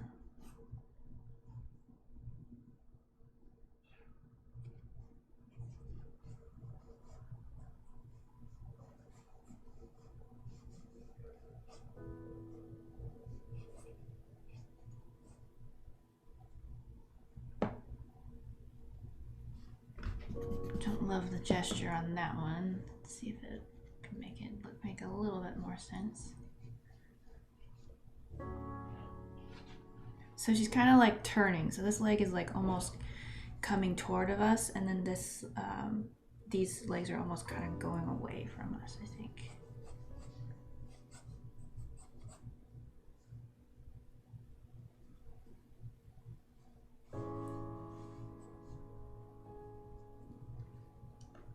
All right, and then of course the wings. I gotta have the wings in there.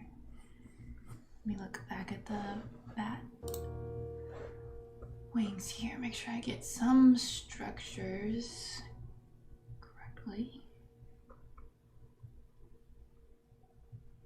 I need a bat side view.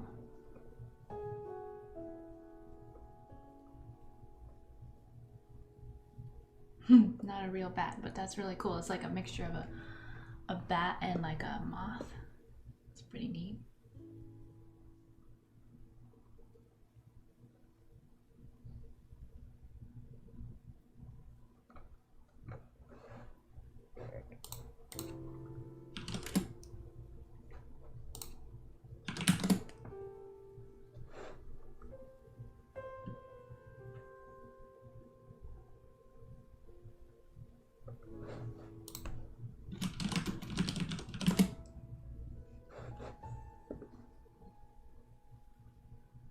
Here we go. Okay, so we have a bat appendage coming up this way.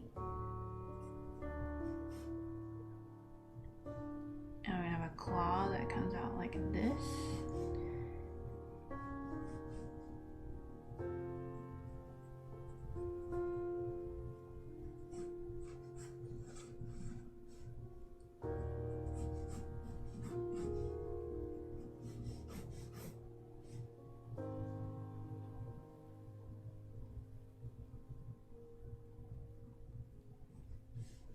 I'm gonna take some liberties here to kind of work the attachment a little bit better. Because the bat wings goes all the way, it like stretch the skin stretches all the way from its fingers all the way down to its feet. So it gets like super glidey. But I don't know if that can be applied quite as well here. Okay, so there's that wing, and then the other one I think is gonna be, maybe we'll just see like a little bit of it here. It'll be like a little bit lower.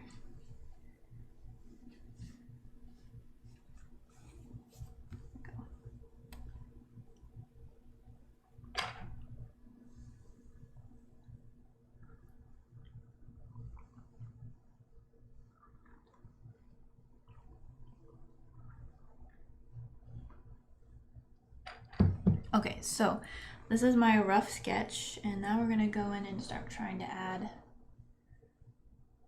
a little more detail. So bats have pretty big eyes, so we're gonna go with a larger eye structure here.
Whoa.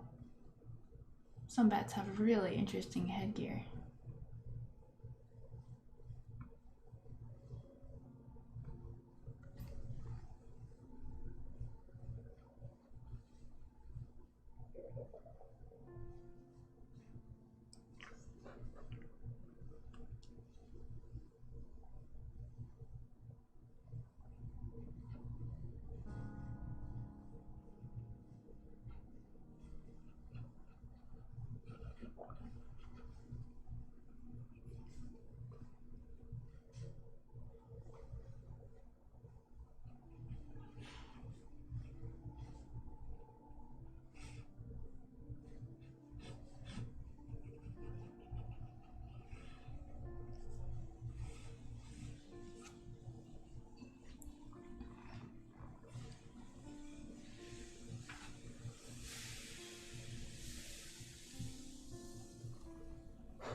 I'm gonna check on my music situation here. Okay, it's going, it's just very, very quiet.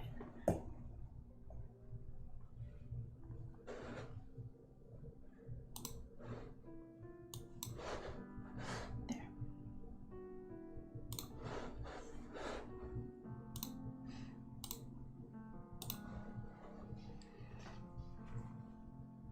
Okay, just a tiny bit of a fang here.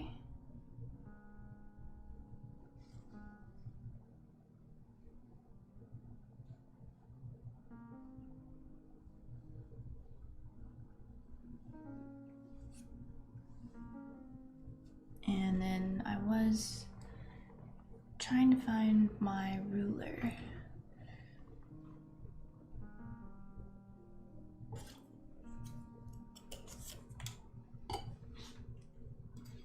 Seems to be missing, so we'll use this thing.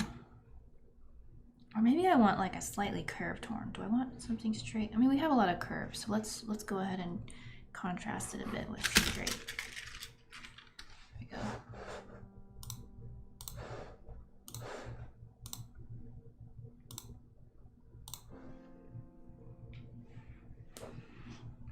Very quiet and very royalty free.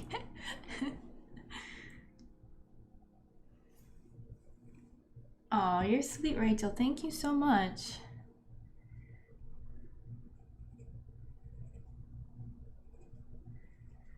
I'm trying to spend more time in the rough sketch zone so that it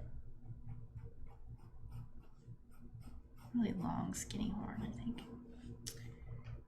is closer to what I want from the get-go, so I don't have to do so much work as the sketch progresses. I've been studying Loesch a lot. I follow her on Patreon, and she does the most amazing quick sketches. She doesn't do a ton of animals, but she does a lot of just watching her do anything is really helpful. I still think this is probably too thick. Really thin horn here. Really delicate. I think this whole creature is pretty delicate. Probably pretty small too. I think we're going for a small horse instead of large bat.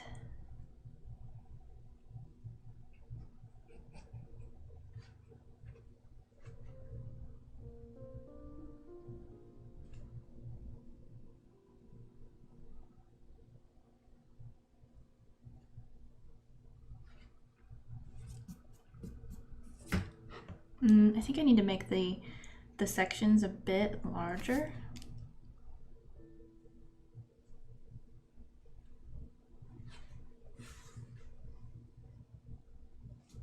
There, that reads a bit better.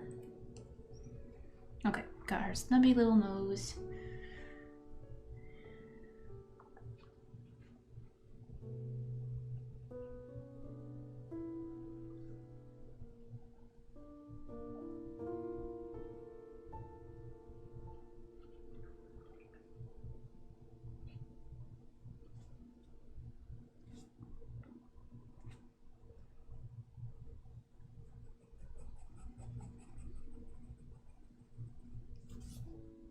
So more shape driven, I think, for this one.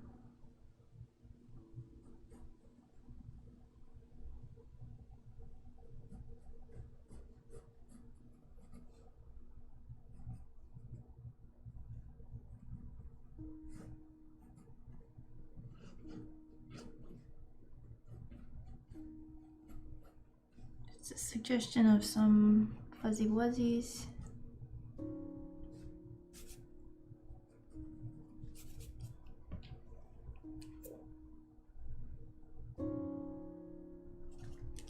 I think we'll put the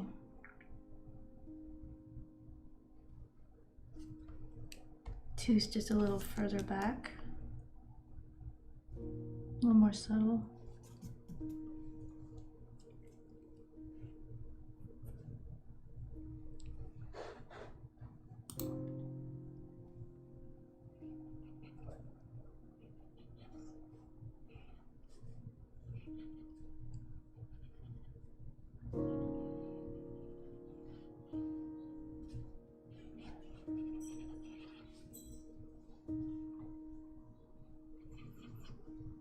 And then I want all kinds of fuzzies on the legs too.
Those ears are gonna be awesome. I'm excited about the headgear. Thanks.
We'll do split hooves.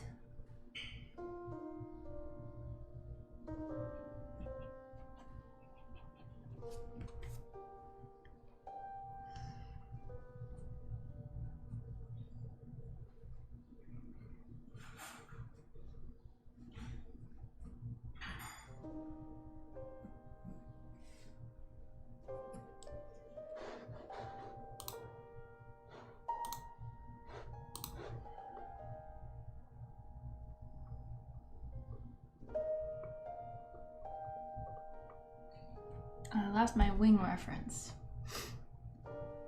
Come back.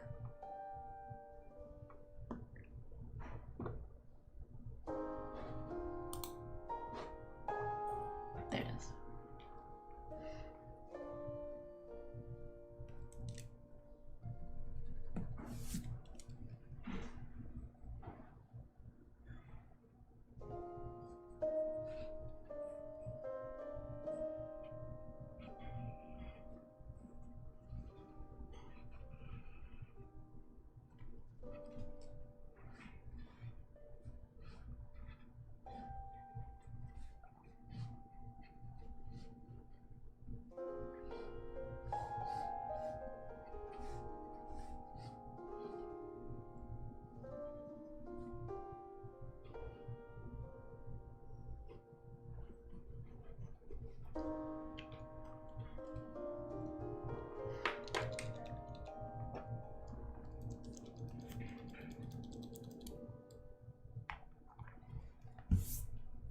I think our bunny and this critter would probably get along pretty well. Or be mortal enemies. They have some similar characteristics.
Getting some Goss Lisa Frank Goss Lisa Frank vibes.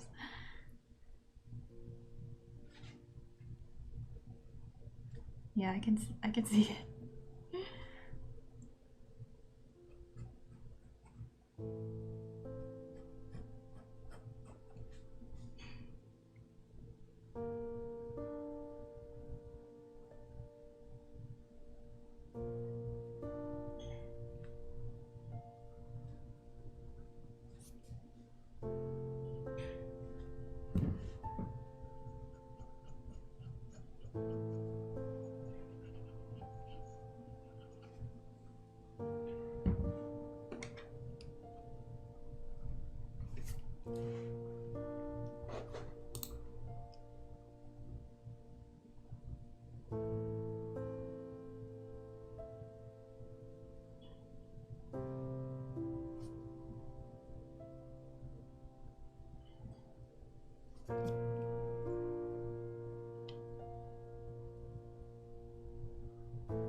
Go back to those bat ears here.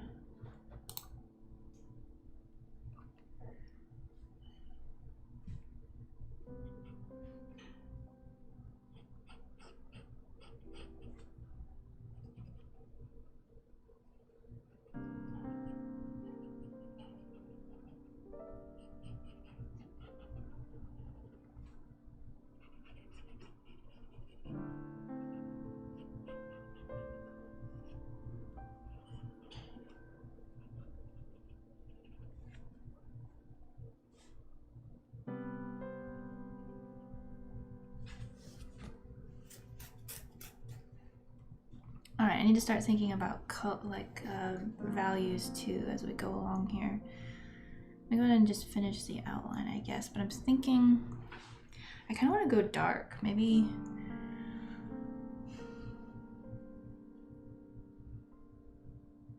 like a nice like dark kind of solid shape up here. Lighter fuzzy wuzzies, dark wings.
Oh, I missed the mashup for this one. What are the combos? Oh no, of course. We have here a bat. Unicorn. That's what we pulled out. And I'm really digging the direction she's going right now. I think she looks pretty sick. Pretty baller.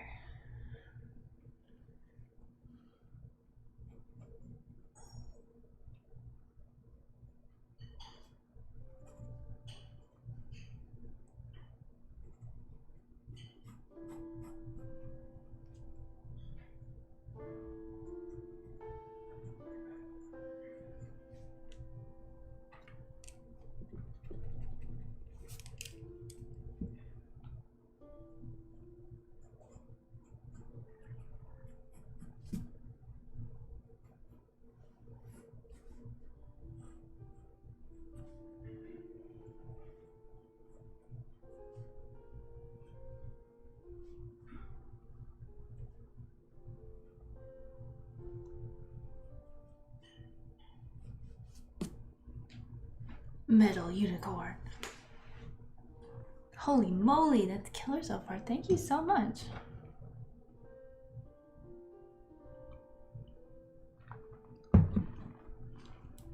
Yeah, this is fun. I love making up creatures. Sometimes you get combos and you're like, oh dear, I don't know what to do with this. And sometimes you get really good ones.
It's turned in too far.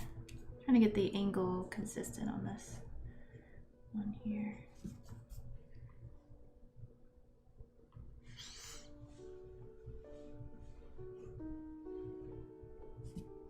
Okay, so yeah, I think I do want kind of a darker.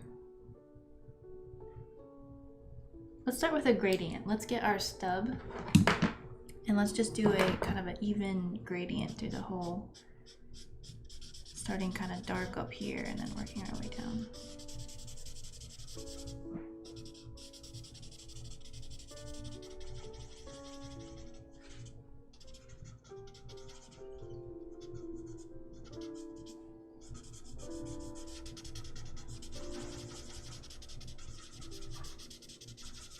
See what it's like leaving the fuzz just a little bit lighter.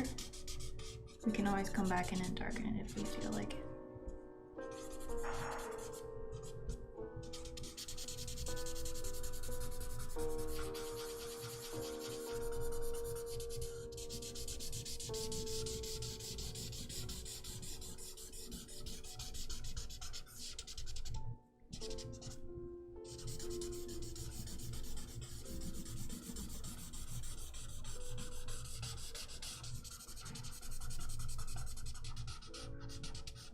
The other wing back there. Yeah, I think we'll do, I kind of like the idea of like a stripe down her back here. That's dark. And maybe her legs will get light and then dark again here at the bottom.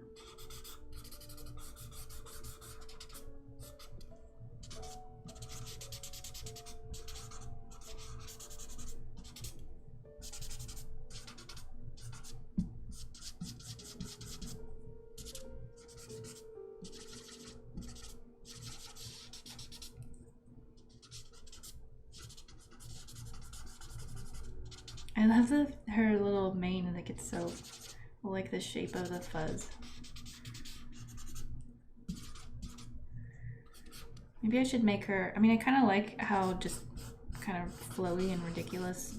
I guess I'll leave it. I was thinking maybe I could make her legs a little bit more fuzzy, but I don't know, I kind of like the shapes that we have here. I'll just try to clean these up a bit.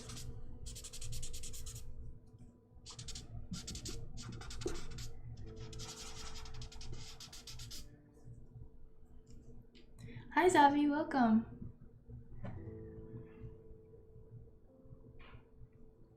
Yep, welcome to Unicorn Vibes stream. We have a bat unicorn here.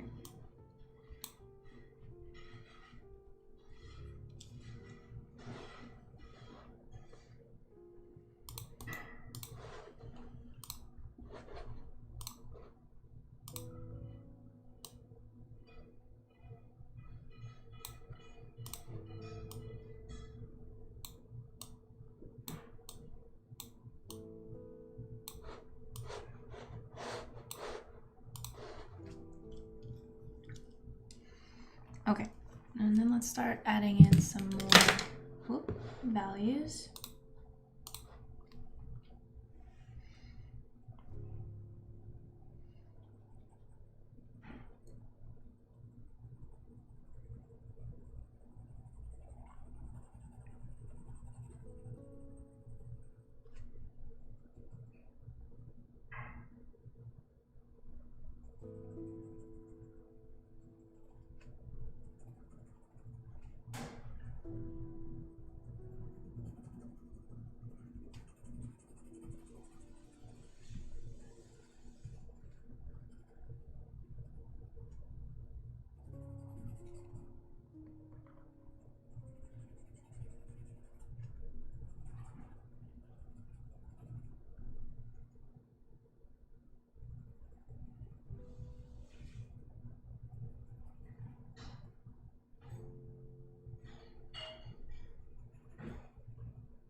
Well, I was gonna do ink on this one, but I think I like the drawing too much to mess with it, so we're gonna go full pencil again.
Will you be painting these guys? I might.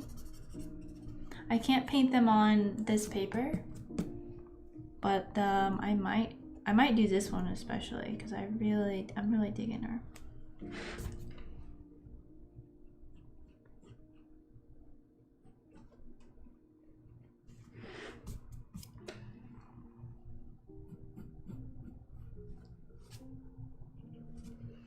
We have kind of a tangent here, or kind of like a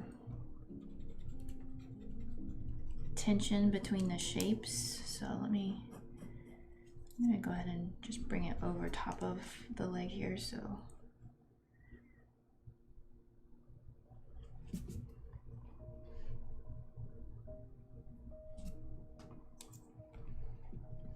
it's clear what's in front of what, so your brain isn't struggling.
Why not add more creatures to my strange animal collection?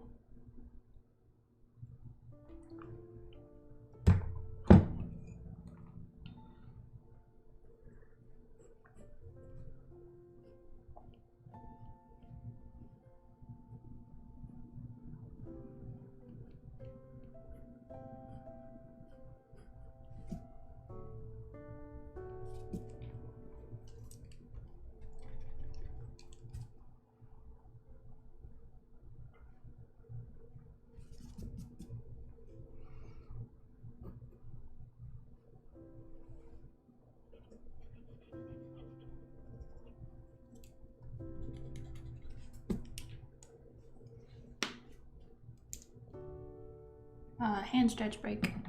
I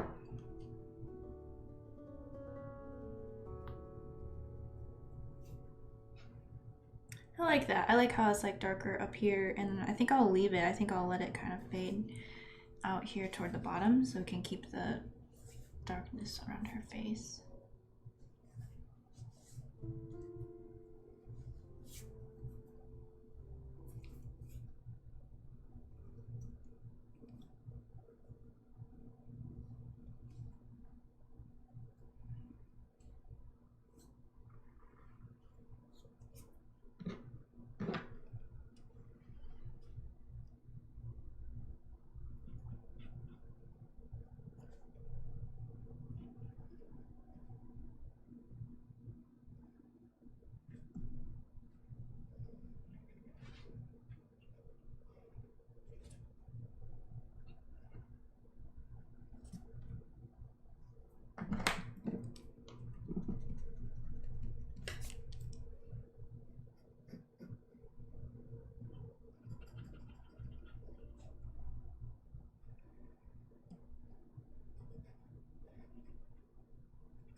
Let's see, the wing dark or the spine dark? I think I'm gonna do the wing darker because the arm rather is kind of coming into this lighter area. Make it a little bit darker though.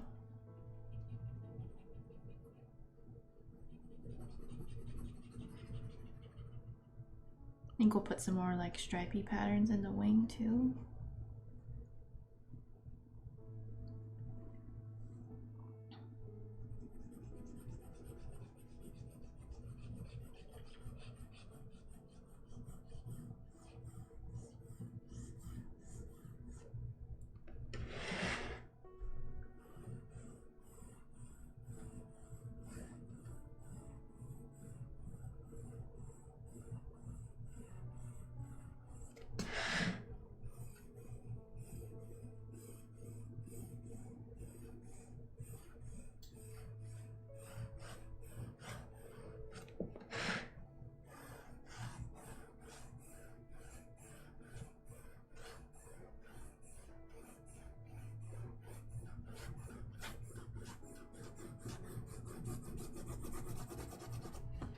I want the wings to look thin too, like kind of like they could be slightly transparent. I'm not quite sure how to accomplish that. So maybe I will make the hands darker.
let's see, we'll have it lighter here, so I'll make the wing just a little bit darker here.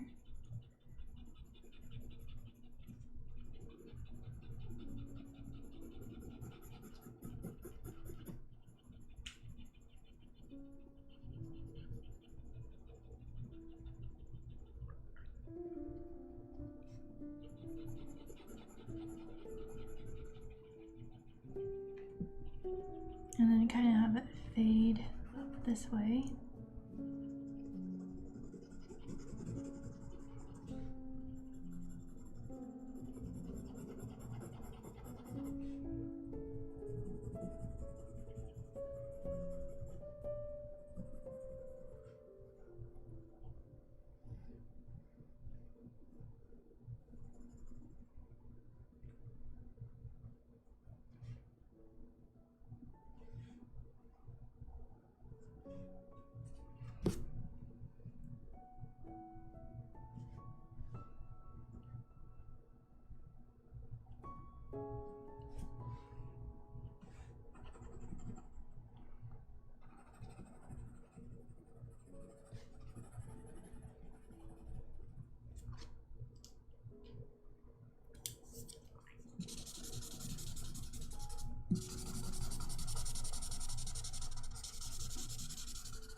Just a little bit darker than I wanted.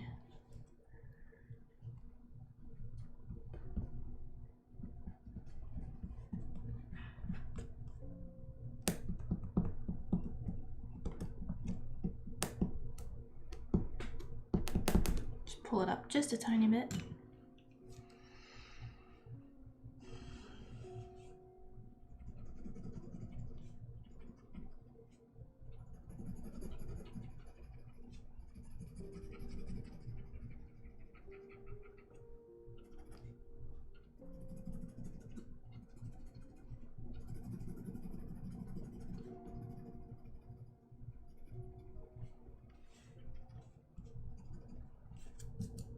There, I don't think we need to overdo it, just a little bit of texture.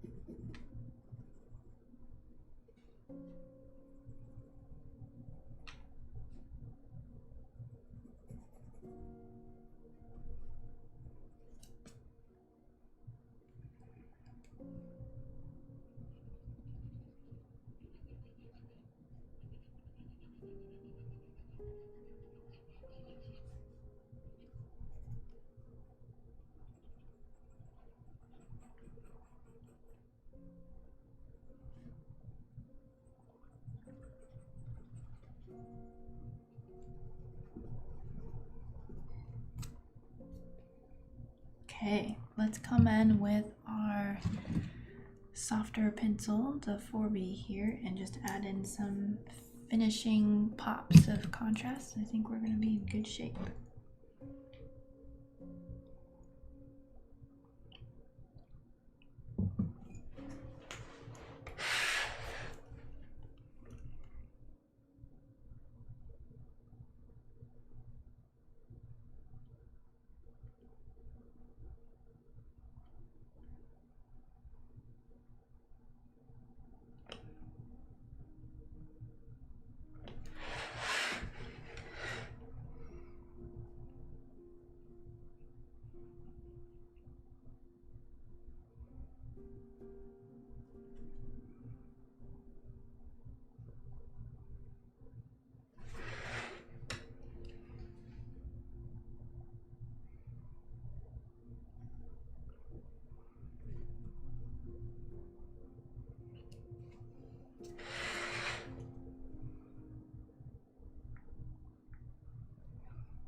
Hey Sofa, welcome.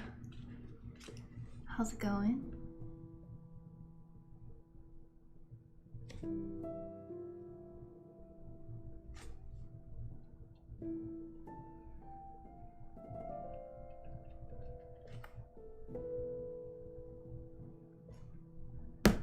Whoop, push too hard.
Might be time for another snack.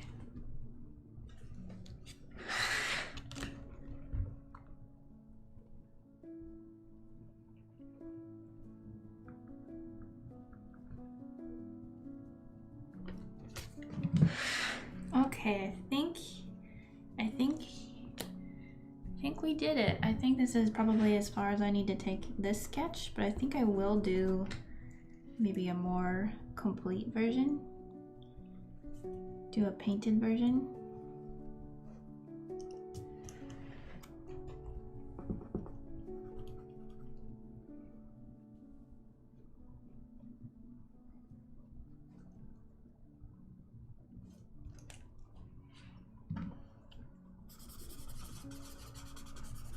At some point.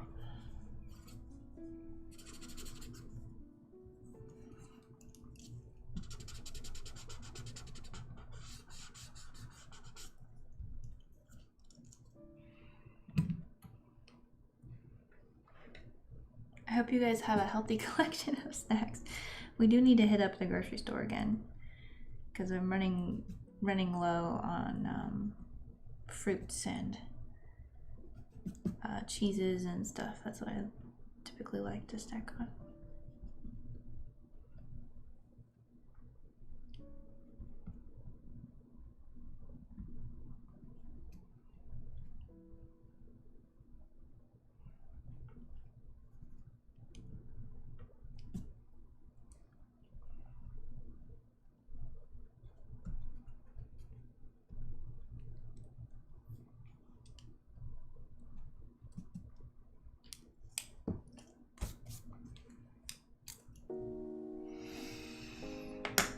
It's a cool looking unicorn. Thank you, Yoshi.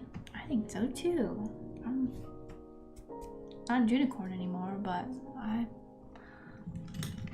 I'll draw a unicorn anytime.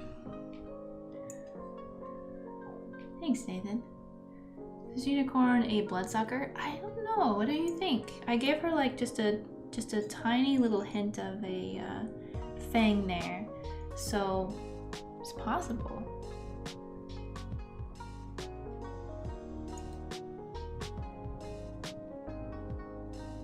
It's possible, but fangs can also be really useful for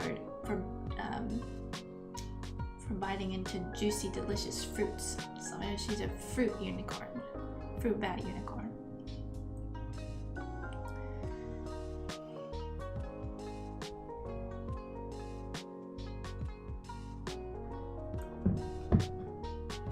Okay, cool. Got 2 sketches I like. That's great. I think we'll do one more.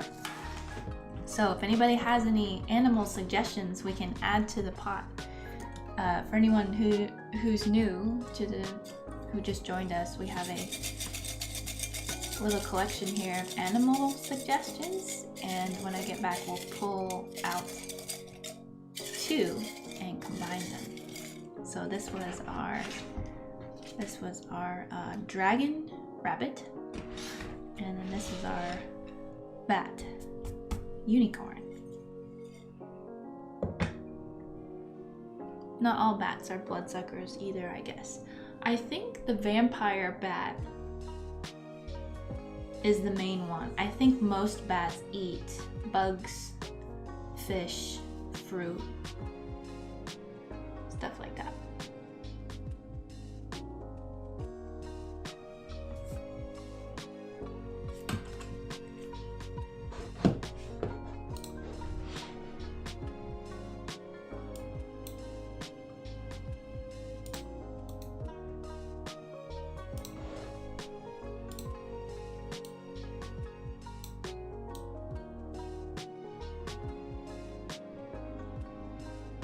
There it is. There we go. Yeah, just such fun shapes on this one. I always like it whenever I can get interesting shapes going. Has a lot of like fun movement in it. All right, quick break, and drop your animal suggestions in chat, and I'll write them all down when I get back. BRB.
Arctic fox, good one.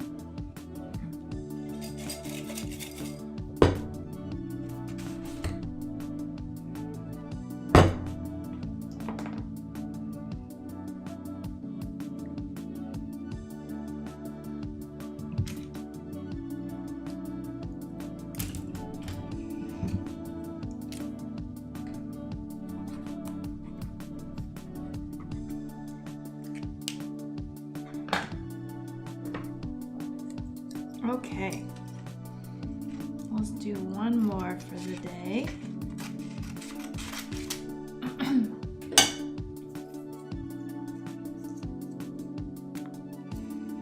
I like her little snubby nose. I'm glad that worked out. All right. Oh, raccoon. Trash panda.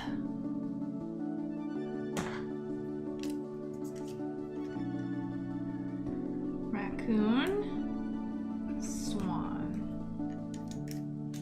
Oh man, I just thought of those two combined. That's pretty funny. A raccoon swan.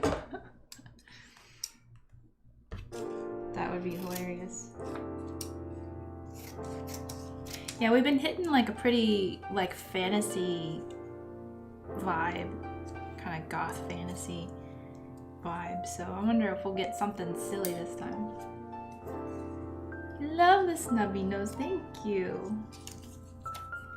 I think it really was a really nice step toward more of the bat characteristics. So it's always nice whenever you can really incorporate more of the mood of the creature instead of just like throwing on different anatomical bits, you know?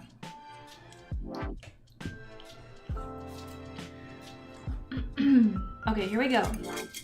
Last one for the win.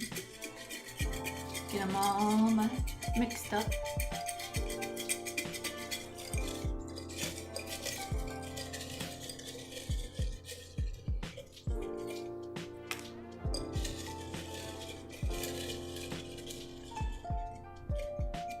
Okay, what do we get? It's so exciting. I'm gonna laugh if it's the raccoon and the swan. Oh, it's a sea lion. It's a sea lion, okay. Sea lion and a red panda. Sea lion, red panda. Oh my. Okay. I'm thinking. Terrestrial or land creature? Are we gonna put a little red panda in the water? Maybe they'll be like semi-aquatic. I mean, sea lions are, but even like a slightly more terrestrial. They can go in the water. Yeah, this is gonna be challenging. Red Panda Sea Lion.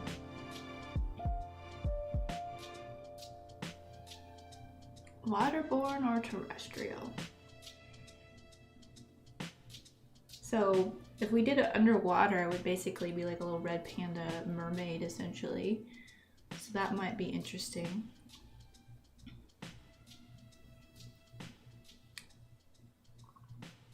Let me look up what red pandas look like again.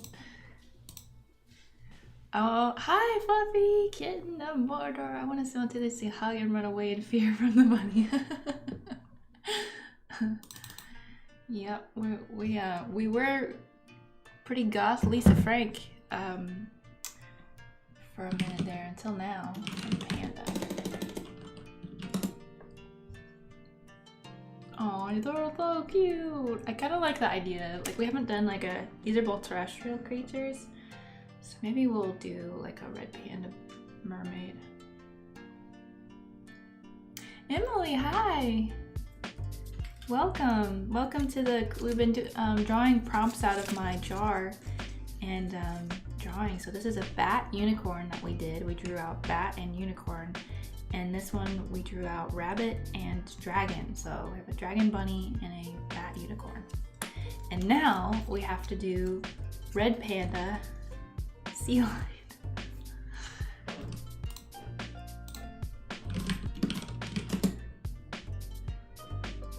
This is so funny. Yeah, I think we're gonna go like mermaid route. Maybe we'll do two, like kind of like swimming around each other or something with slightly different mixes of red panda sea lion. These drawings are gonna go in the shoebox, by the way. So if anyone is interested in them, they're gonna be there, or you can just tell me you want them early.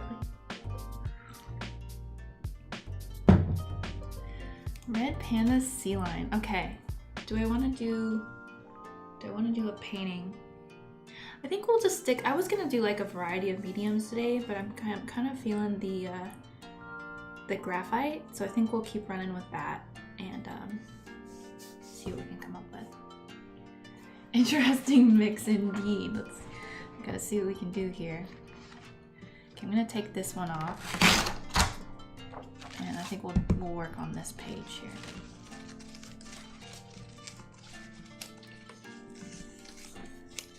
I think we can do it. I think we can make it cute.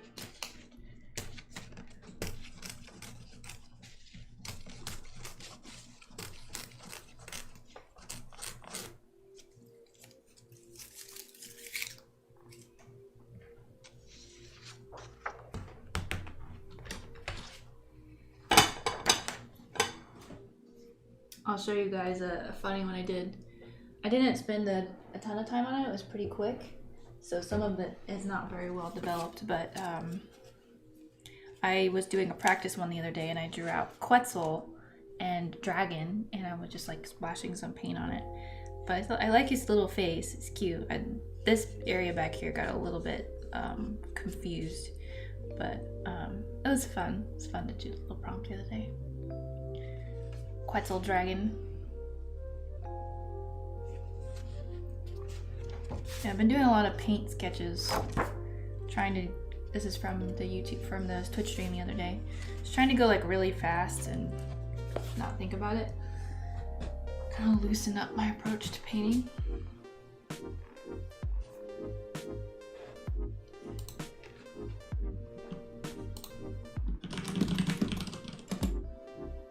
How's your thumb doing? It hurts. It's been kind of a rough hand week in general. So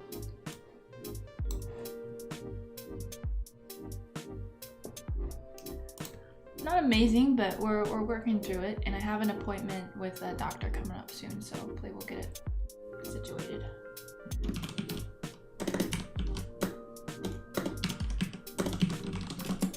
Okay, just get my references together here.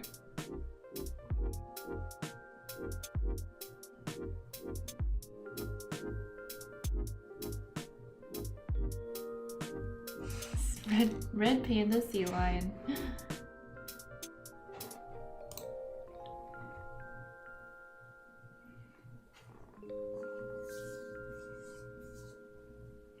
I like the beak. I think that's my favorite part. I think his little face. Sorry, there's like a huge delay with YouTube. Sorry about that. But yeah, I like his little beak there. So I think it could be cool. I think if I redrew the concept, it would come out better. Frankenstein's favorite pets. You really jammed it good then. I guess I did. It doesn't even look like it's been through anything at all. But I think it just kind of aggravated a bunch of existing stuff. That's the only thing I can think of, because my whole hand and my whole arm, like up into my shoulder, has been aching all week. And it does off and on, but not like this. So it's something I've needed to get looked at for years, so I'm finally doing it, so that's good. Okay, we're gonna do some red panda sea lions underwater playing. I'm gonna have one We're gonna go with like mostly the sea lion build here. And we'll add like stripes and stuff on top. And then see what other like red panda isms we can throw in there.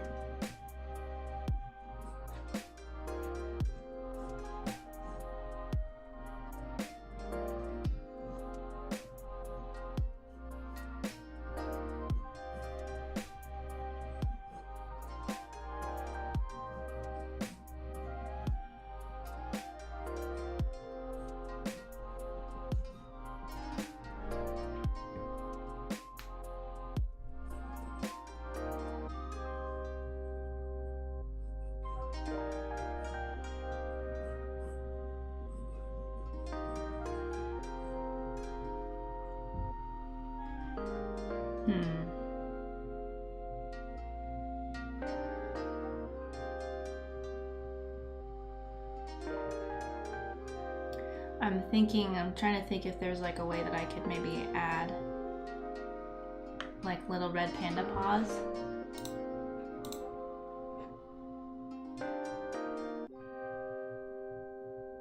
This is a tough one. Of course we're gonna do like the face markings. That's gonna be like one of the biggest things that we do.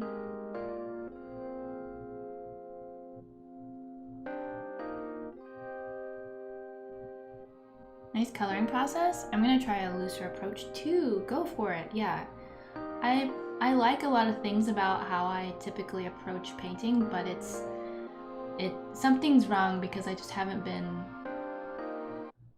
I've been looking for something more, and I've been wanting to add like a little bit more. I wanted to be like a little bit more spontaneous and intuitive about it instead of like planning every layer. I think being able to plan every layer is really, really cool, and I want that, but I want to kind of like bounce into chaos territory and then come back to super plan mode with like a different perspective. Ultimately, I'd like to be able to blend the two, because I think watercolor is so good at that. It's so good at mixing on its own and creating interesting patterns, and so I want to work with that instead of I want to like play to those advantages a little bit more and add some interest in my painting. So still just trying to figure out how to do that. Just draw a chonky red panda with no legs.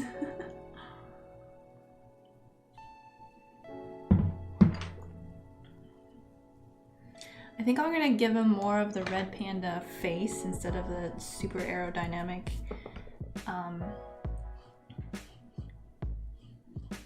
I think more chunks in general might be the way to go.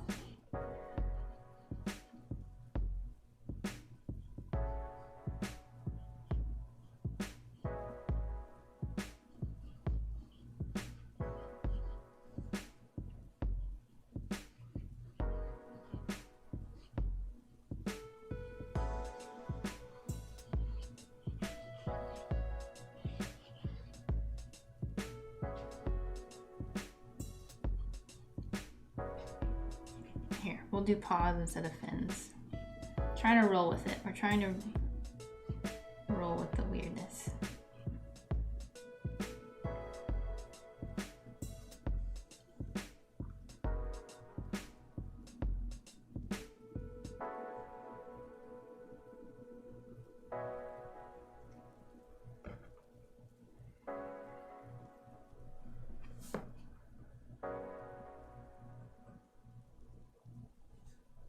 And I think I'm gonna elongate the tail. Maybe we'll just do one and we'll elongate the tail so we can get those nice rings in there.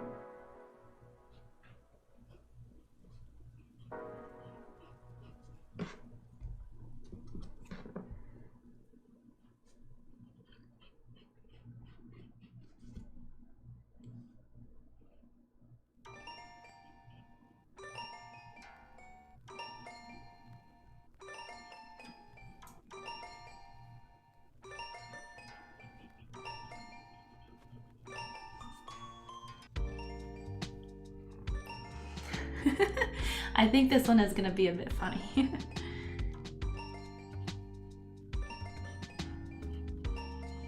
Definitely. We want it to be somewhat streamlined for water dwelling. I think we can do it. I think we can do it. Okay, so one paw is gonna be out like this. We'll give him that graceful sea lion curve. Little bit of chalk built in.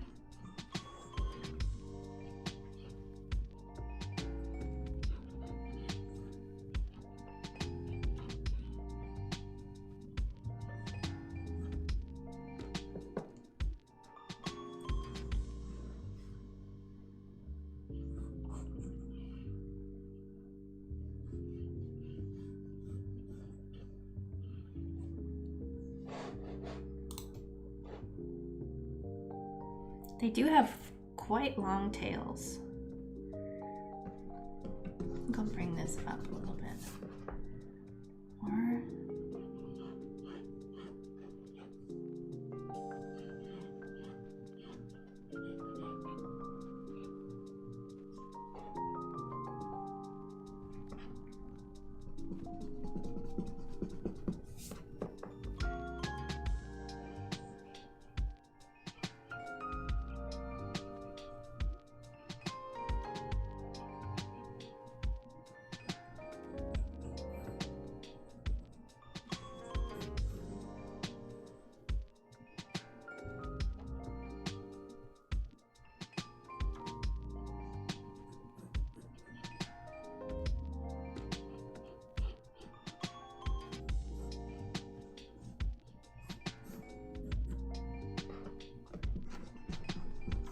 Trying to get this arm situated the way I'm thinking.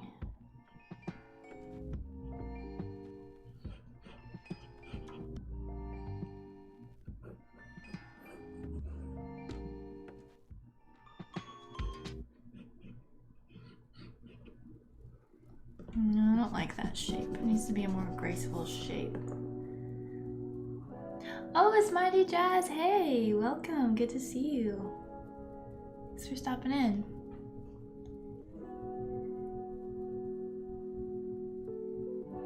Thank you, Cap. Thank you so much for joining me. FYI, Monday streams, I'm gonna start moving to like more of a early schedule, a little bit more of a day schedule for me. So just FYI, probably won't be streaming as much in the evenings. But thanks for hanging out. I hope you have a good one. A happy weekend.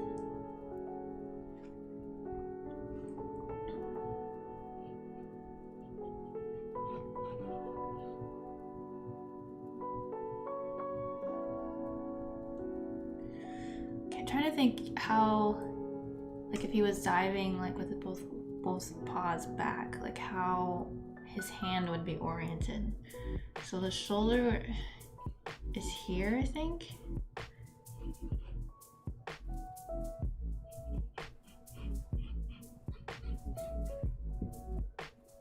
But everything I do like just kind of looks broken.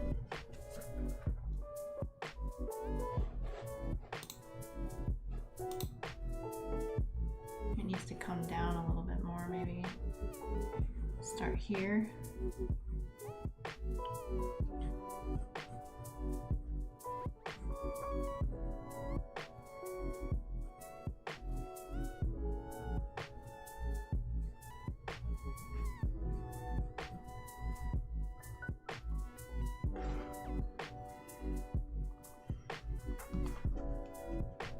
Yeah, of course.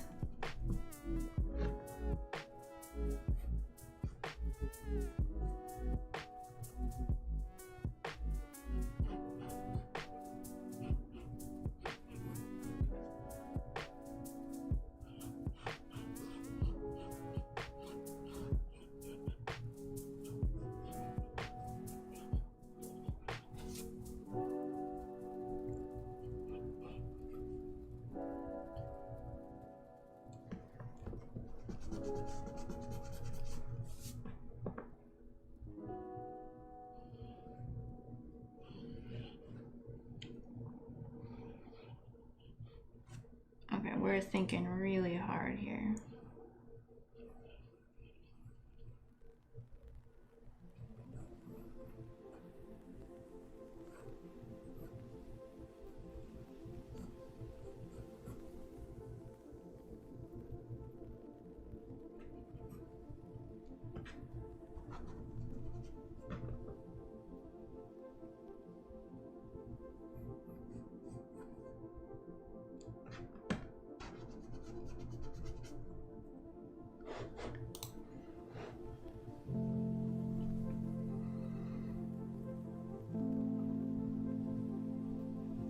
broken for a second.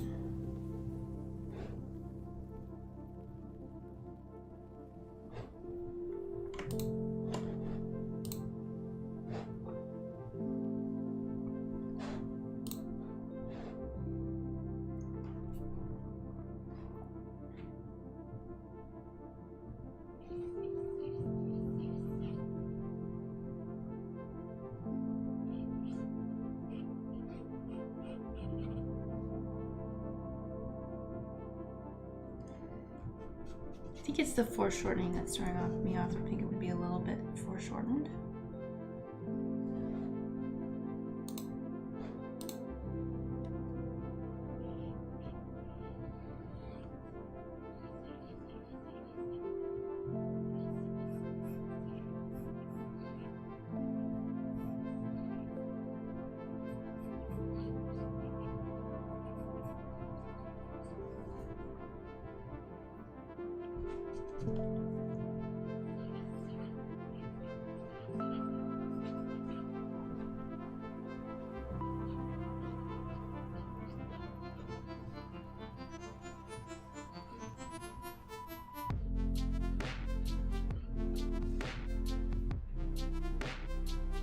So if the elbow is here and then the hand is just coming slightly toward us.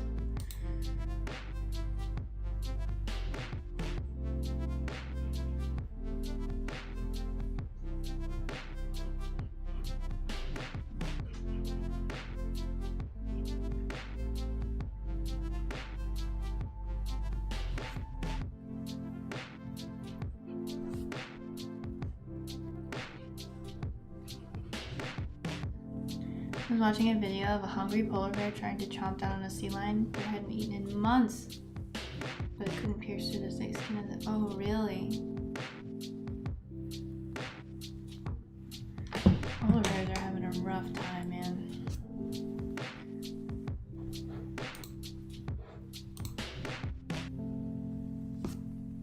It's pretty awful.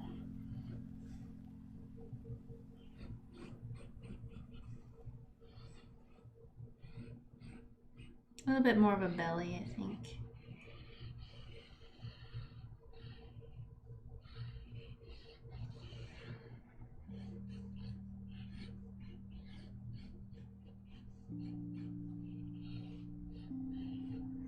We'll give him whiskers like a sea lion.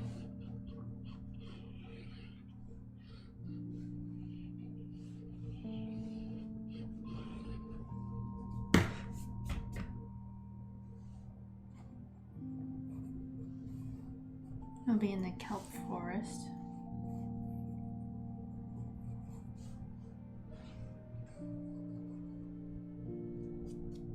Okay, I think I'm okay with those shapes.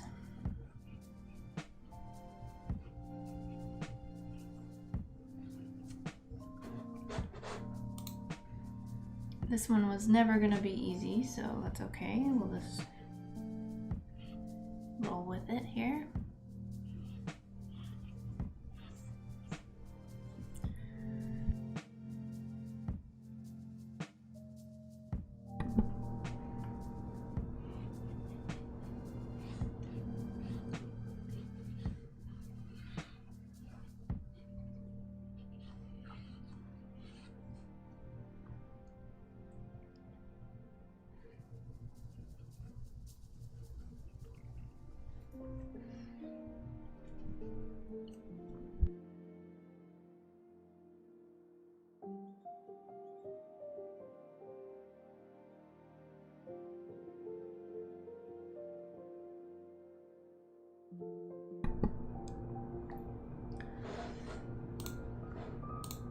Okay.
kind of like his little face. I think we're gonna be okay.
Spiraling shapes, feeling the movement.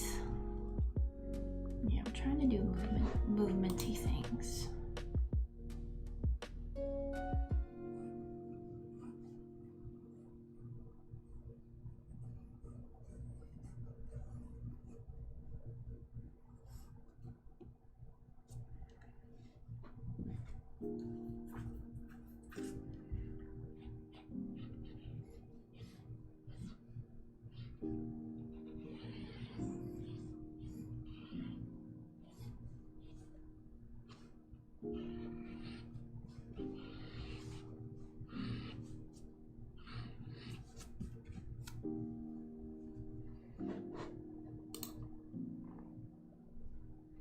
Okay, we want the shapes of his face to stand out, so we're gonna go ahead and do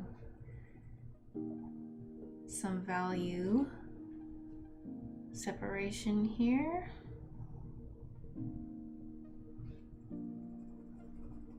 And those pieces there will stay bright white. Same for his little ear.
Let's see. Pandas are darker on their bellies than their backs, so I think we'll do like a darker underbelly here.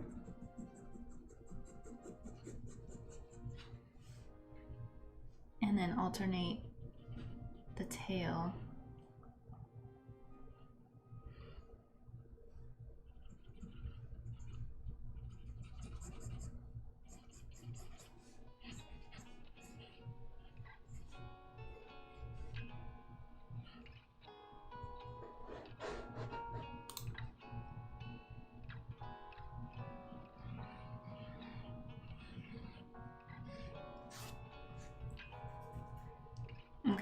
Let's get our blending stump here and smooth some of this out. And we're gonna pop back in and clean up those whites.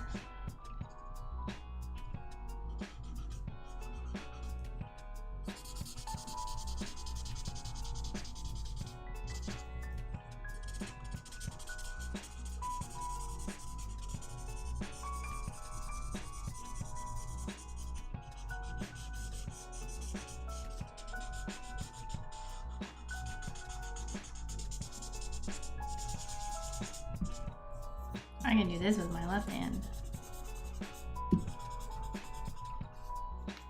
Okay, so dark, light, that would be dark. Dark. Oh.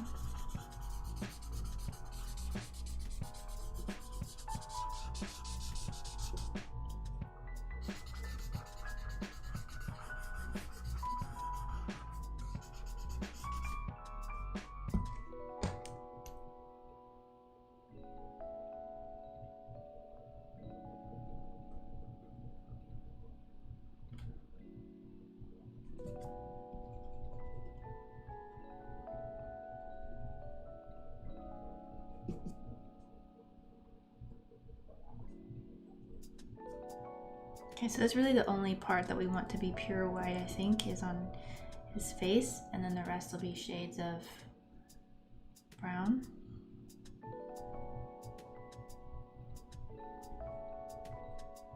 Well, it'll be a darker value. We're not actually going to use color, so.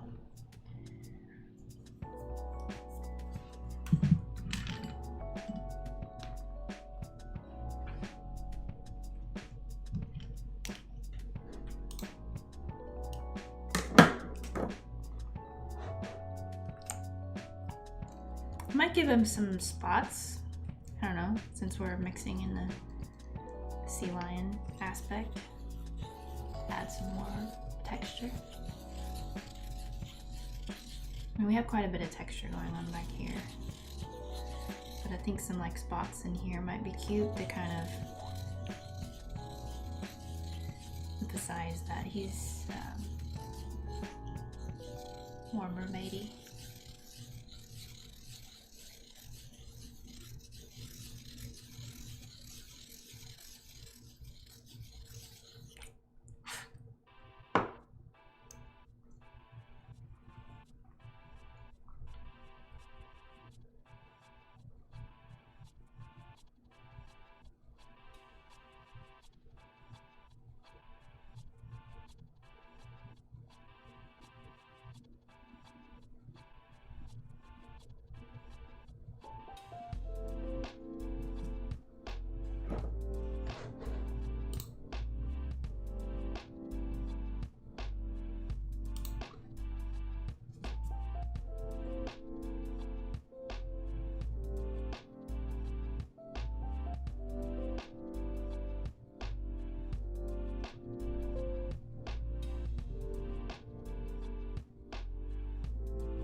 little closer.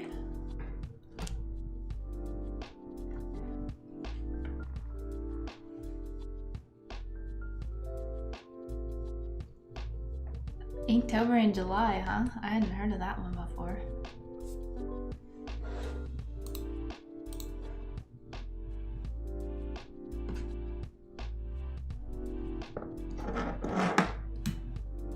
But yeah, hybrids can get pretty spooky sometimes. It depends on how you spin it. There's a lot of things you can do to enhance the spooky, and a lot of things you can do to enhance the cute.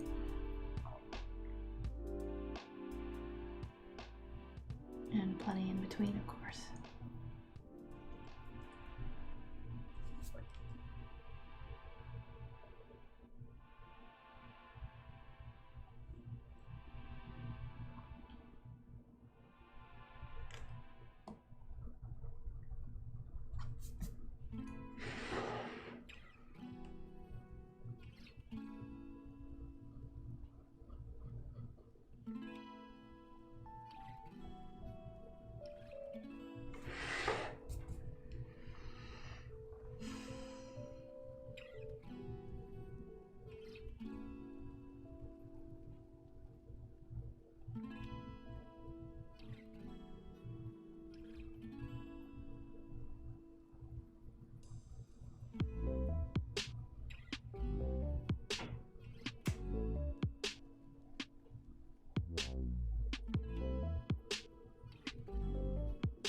I don't think those ears would work out for him too well underwater.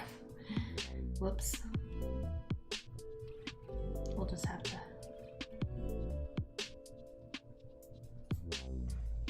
suspend belief a little bit.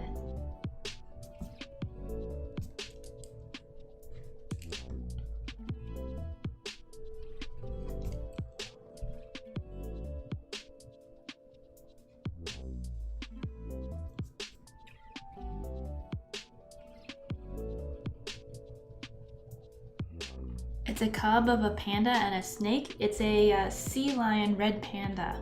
We pulled sea lion and red panda. So that's what we're doing, like a red panda mermaid essentially.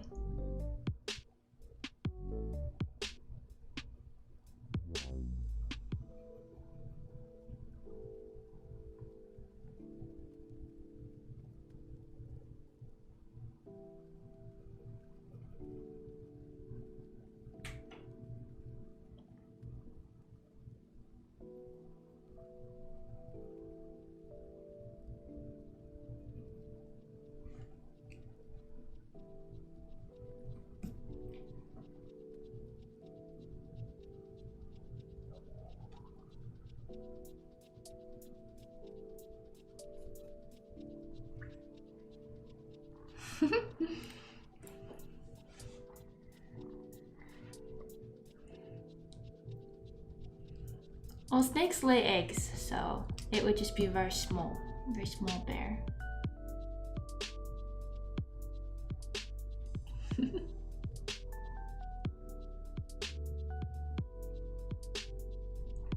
Hey, Fearful Milk, welcome. But yeah, definitely have to consider these things whenever you are logistically planning creature mashups, which I wouldn't advise. But we can draw them. We can draw them all day long.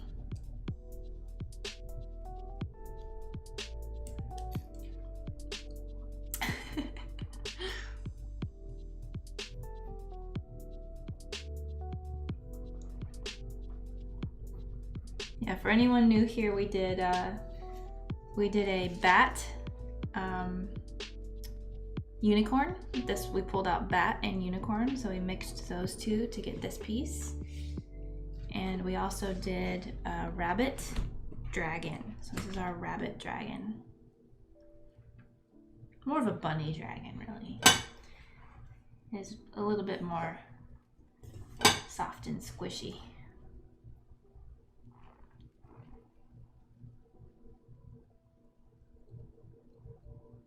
face is undeniably kissable though. This one's definitely kawaii. Yeah, when in doubt, go kawaii.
He's cute. I'm okay with it. I'm alright with this right now.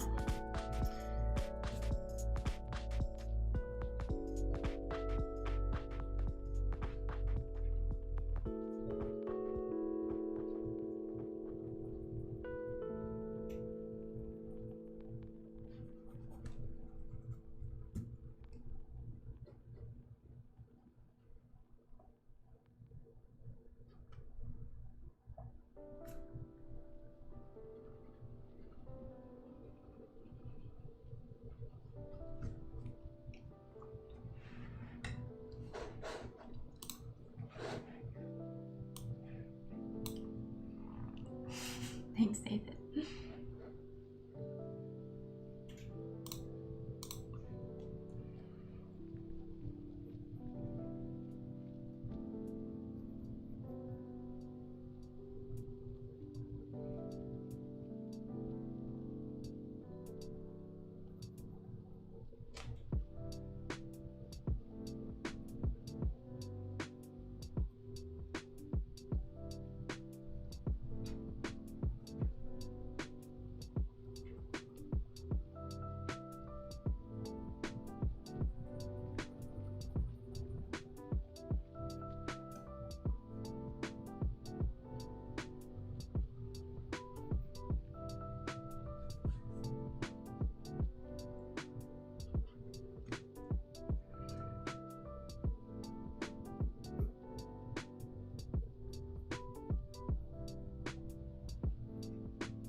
This spine is just a little bit difficult to work around.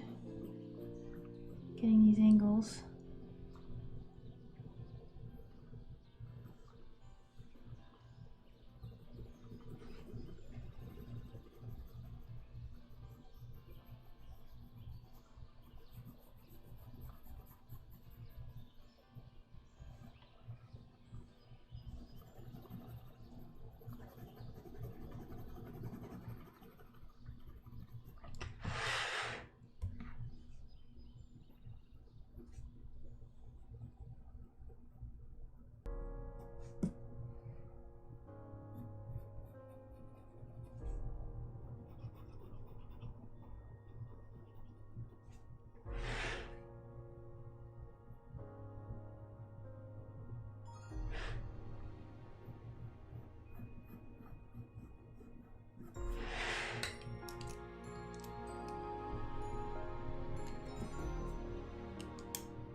I don't think anything in the ocean has a tail like this.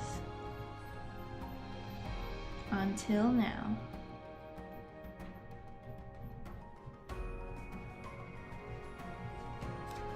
Maybe the red panda lives in, the red panda mermaid lives in like jungle estuaries. Possible. Could happen.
I picture the color scheme with all blue, like some kind of spirit flying around looking for someone to protect. It could be a spirit.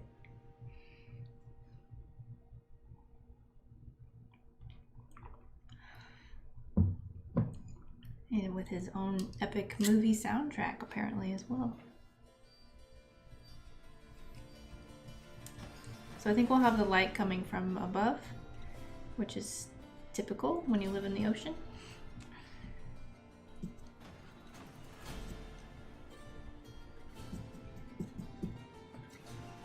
So this area would get a little bit of highlight. And I think we'll kind of let this area back here kind of fade a little bit more.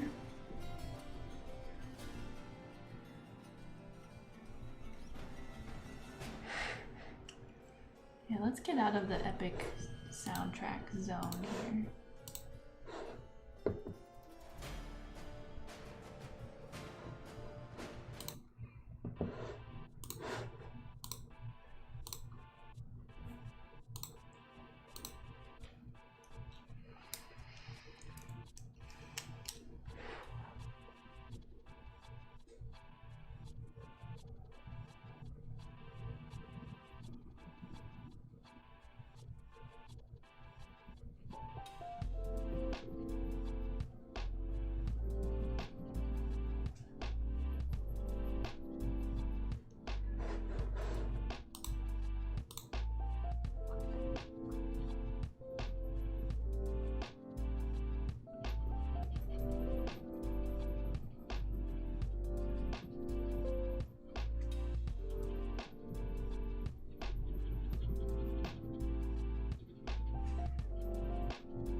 White, dark,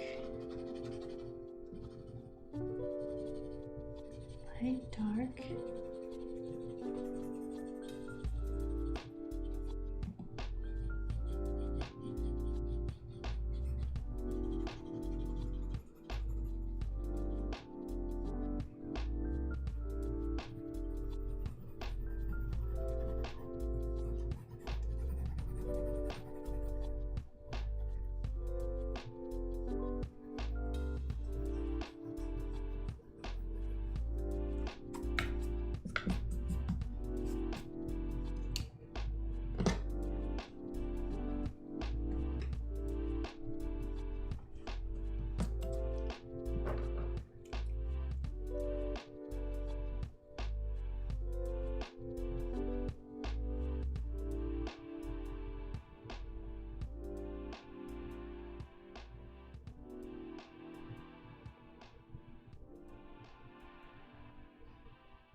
A few more spots.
actually, I think to separate this, instead of making it darker, I'll put like a rim light here.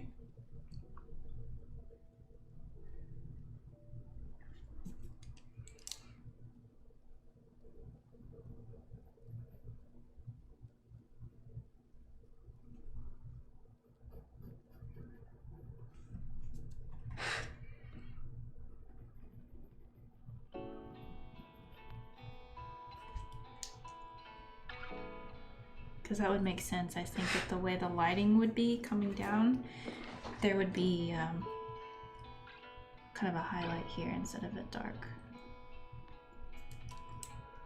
line, solid shadow line or anything, because this part of the body would not be casting a shadow on that part of the body because the light's coming down. I think that makes more sense.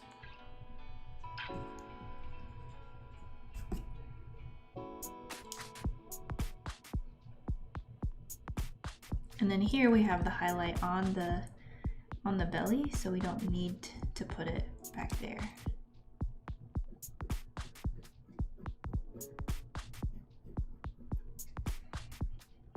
It's kind of communicating that highlight that way.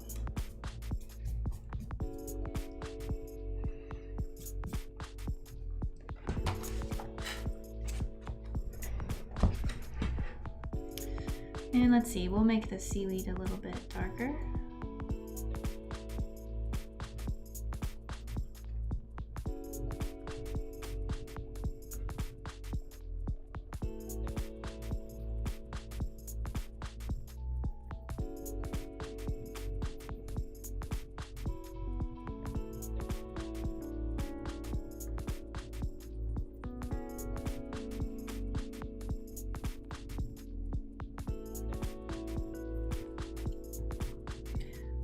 Dial this back just a little bit. These lines are just a little bit darker than they need to be.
All right, we are getting really close on this one.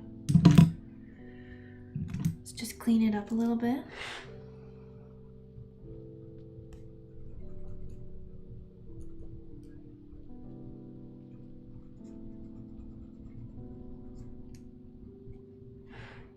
You know what, I don't even mind where like the pencil is just kind of lost there, because it kind of makes it kind of glowy, like the water is kind of playing on the surface of the skin there, which is kind of what we're going for, so enhance that a little bit back here.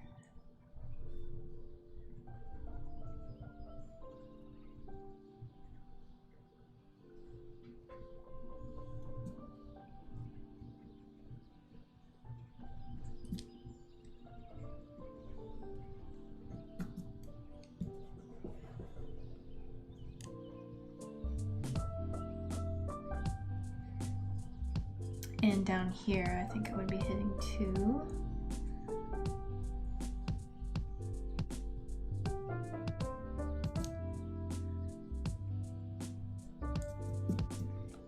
Don't want to get too carried away, but maybe just a suggestion.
Okay. I haven't used my other dark lid at all, so I'm trying to do most of the work with this HB and just reserve those really dark, punchy. We're getting in super epic land again.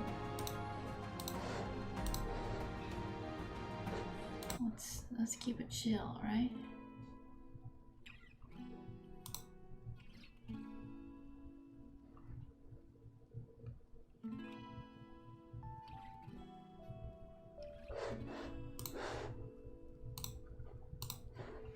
All right. Working these tones just a little bit more.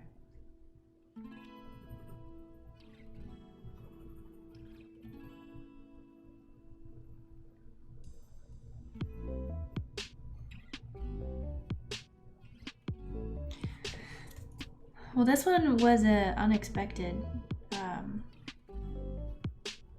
success, I would say.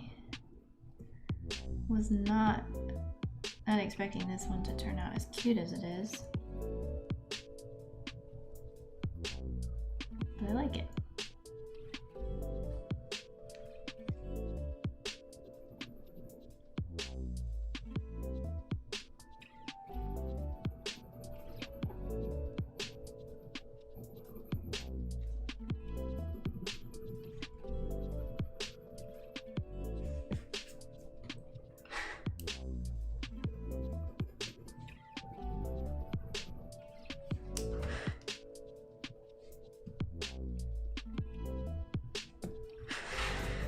has a good shape to it anyway. I like the flow of it, and that is half the battle sometimes. If it's like interesting to look at.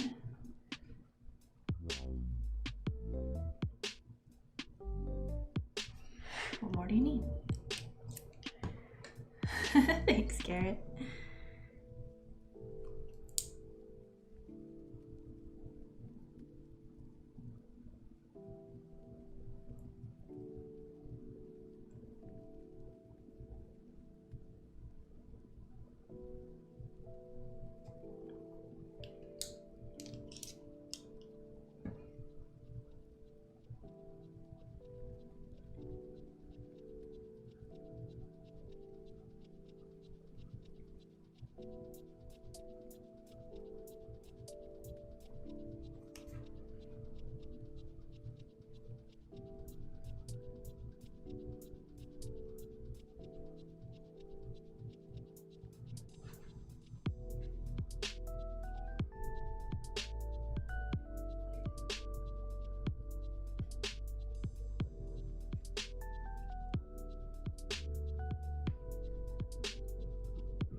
I think we'll add a little bit of a highlight here on the outside of the paw just to kind of emphasize it a bit.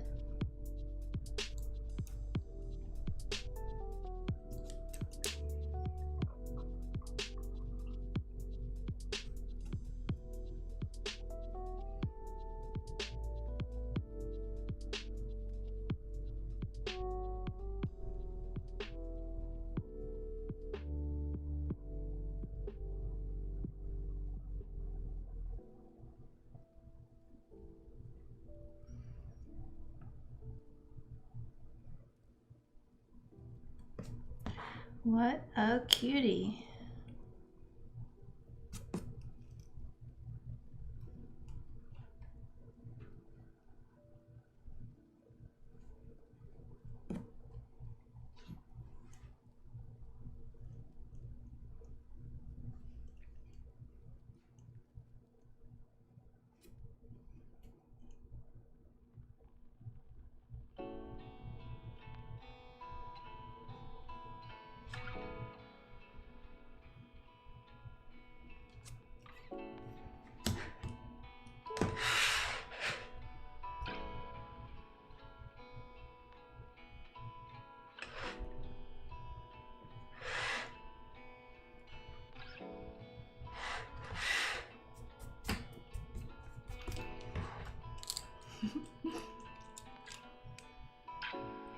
Oh, no way, it's Summer. Hey, Summer. Welcome to Amy Does YouTube. Hey, I'm good. So nice to see you. I'm doing great. I'm doing a creature mashup stream today. It was a stream that was voted on to do by my Patreon viewers, and what we've been doing is I've been drawing animals from this jar. So this was from Red Panda Sea Lion. So this is our Red Panda Sea Lion. And then earlier we did a unicorn bat. So that's what we did there. And then the first one we did was a rabbit dragon. So we've just been chilling and drawing.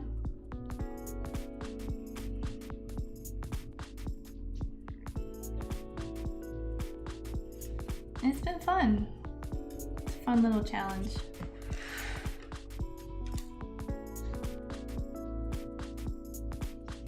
This creature is diving into the depths of the ocean seeking treasure? I mean, probably.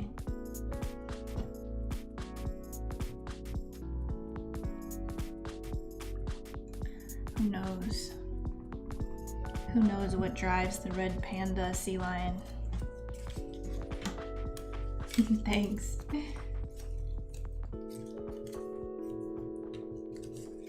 Yeah, it's been fun.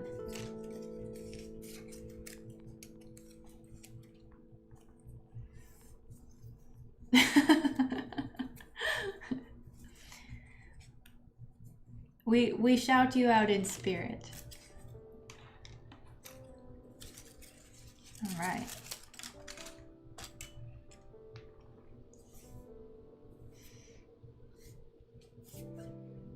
So yeah, I've been doing really good. I was playing with the dog earlier this week and I jammed my thumb really bad. So it's been interesting trying to draw without a fully functioning hand this week.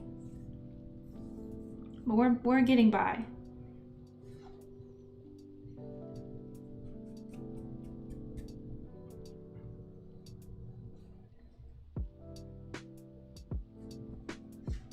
I really like this bat unicorn.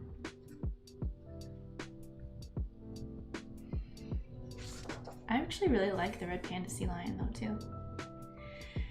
Yeah, it pretty much sucks. My whole hand has been aching all week.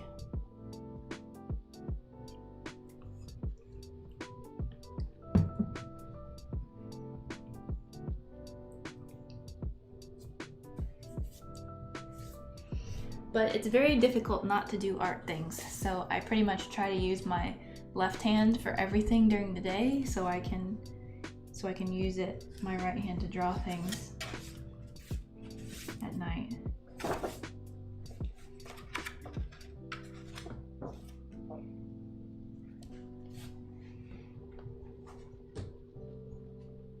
Thanks, Nathan. Yeah, I like the subtle background on this one, so I need to do, maybe I'll do like a really subtle little background for this one. I did that with the little dragon bunny too. Just like a little, just like a little suggestion of something. It's always fun.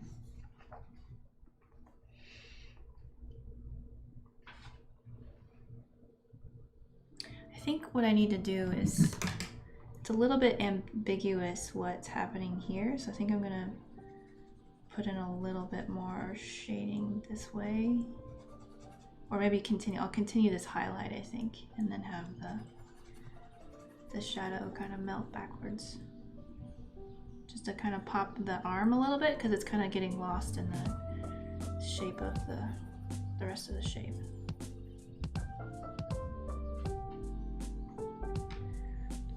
Oh, are those bunnies? He seems like a good companion.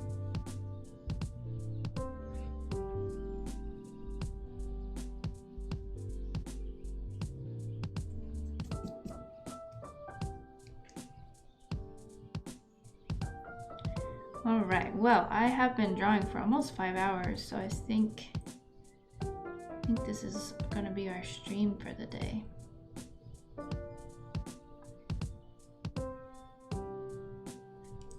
I'm gonna go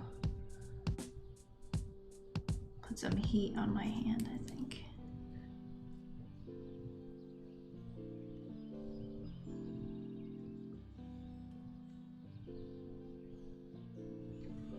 I don't know if that really helped. I'm still trying to figure out like the best way to handle shading shapes and stuff like this.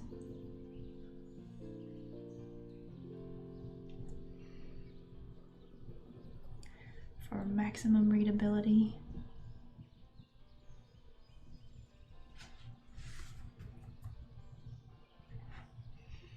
I must unravel the mystery of the Panda Sea Lion. Or write one. You could write the mystery of the Panda Sea Lion. That sounds cool. You jammed your drawing hand? I did. I jammed it. I jammed it on Sunday and it's still giving me problems. So I think I jammed it pretty good, despite the fact there's no visible sign of anything happening or that anything happened. But to be able to play some games, see, that's one thing I can't do at all. My button masher is completely out of commission. I'd have to like do the claw grip or something. It would be pretty funny to try to play Super Metroid with like completely different, holding the controller completely different. Is there a way of seeing uptime here? I haven't figured out any like commands like that yet. So I don't know. There probably is. There's probably something like Nightbot or Deepbot that you can apply to YouTube. I just haven't done it yet.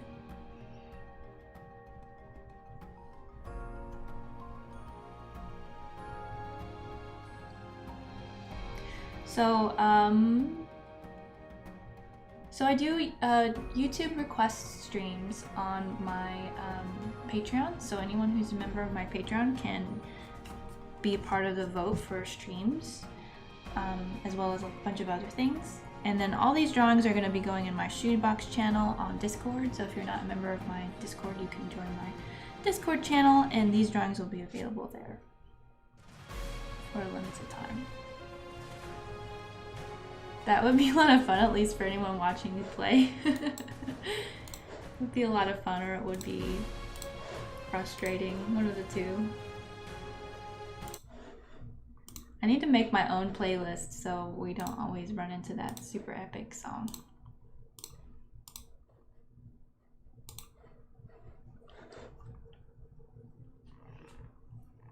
It would be hilarious for like 5 minutes.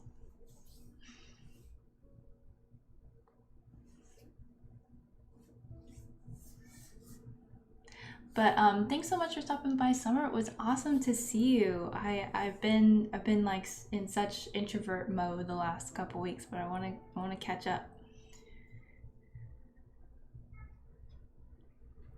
So I'll send you a PM or something.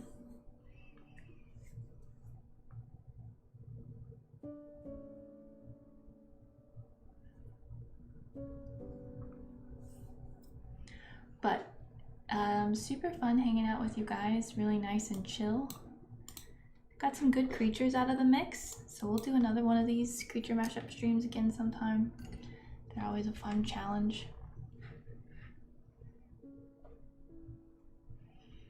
And then I think I'm gonna go do something that's not drawing. I never know how to end YouTube streams. It's like different than Twitch, because usually I find someone to host and that's how I end, so I don't, you just end it here.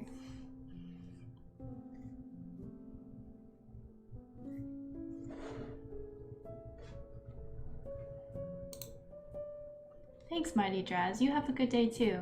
I hope you all have a wonderful weekend and a wonderful holiday. And I'm streaming on Twitch Monday and Wednesday next week. Hopefully my hand doesn't fall apart. And we'll be doing another YouTube stream in about 2 weeks or so. All right, everyone. We'll see you next time. Remember how to do all the things. Bye.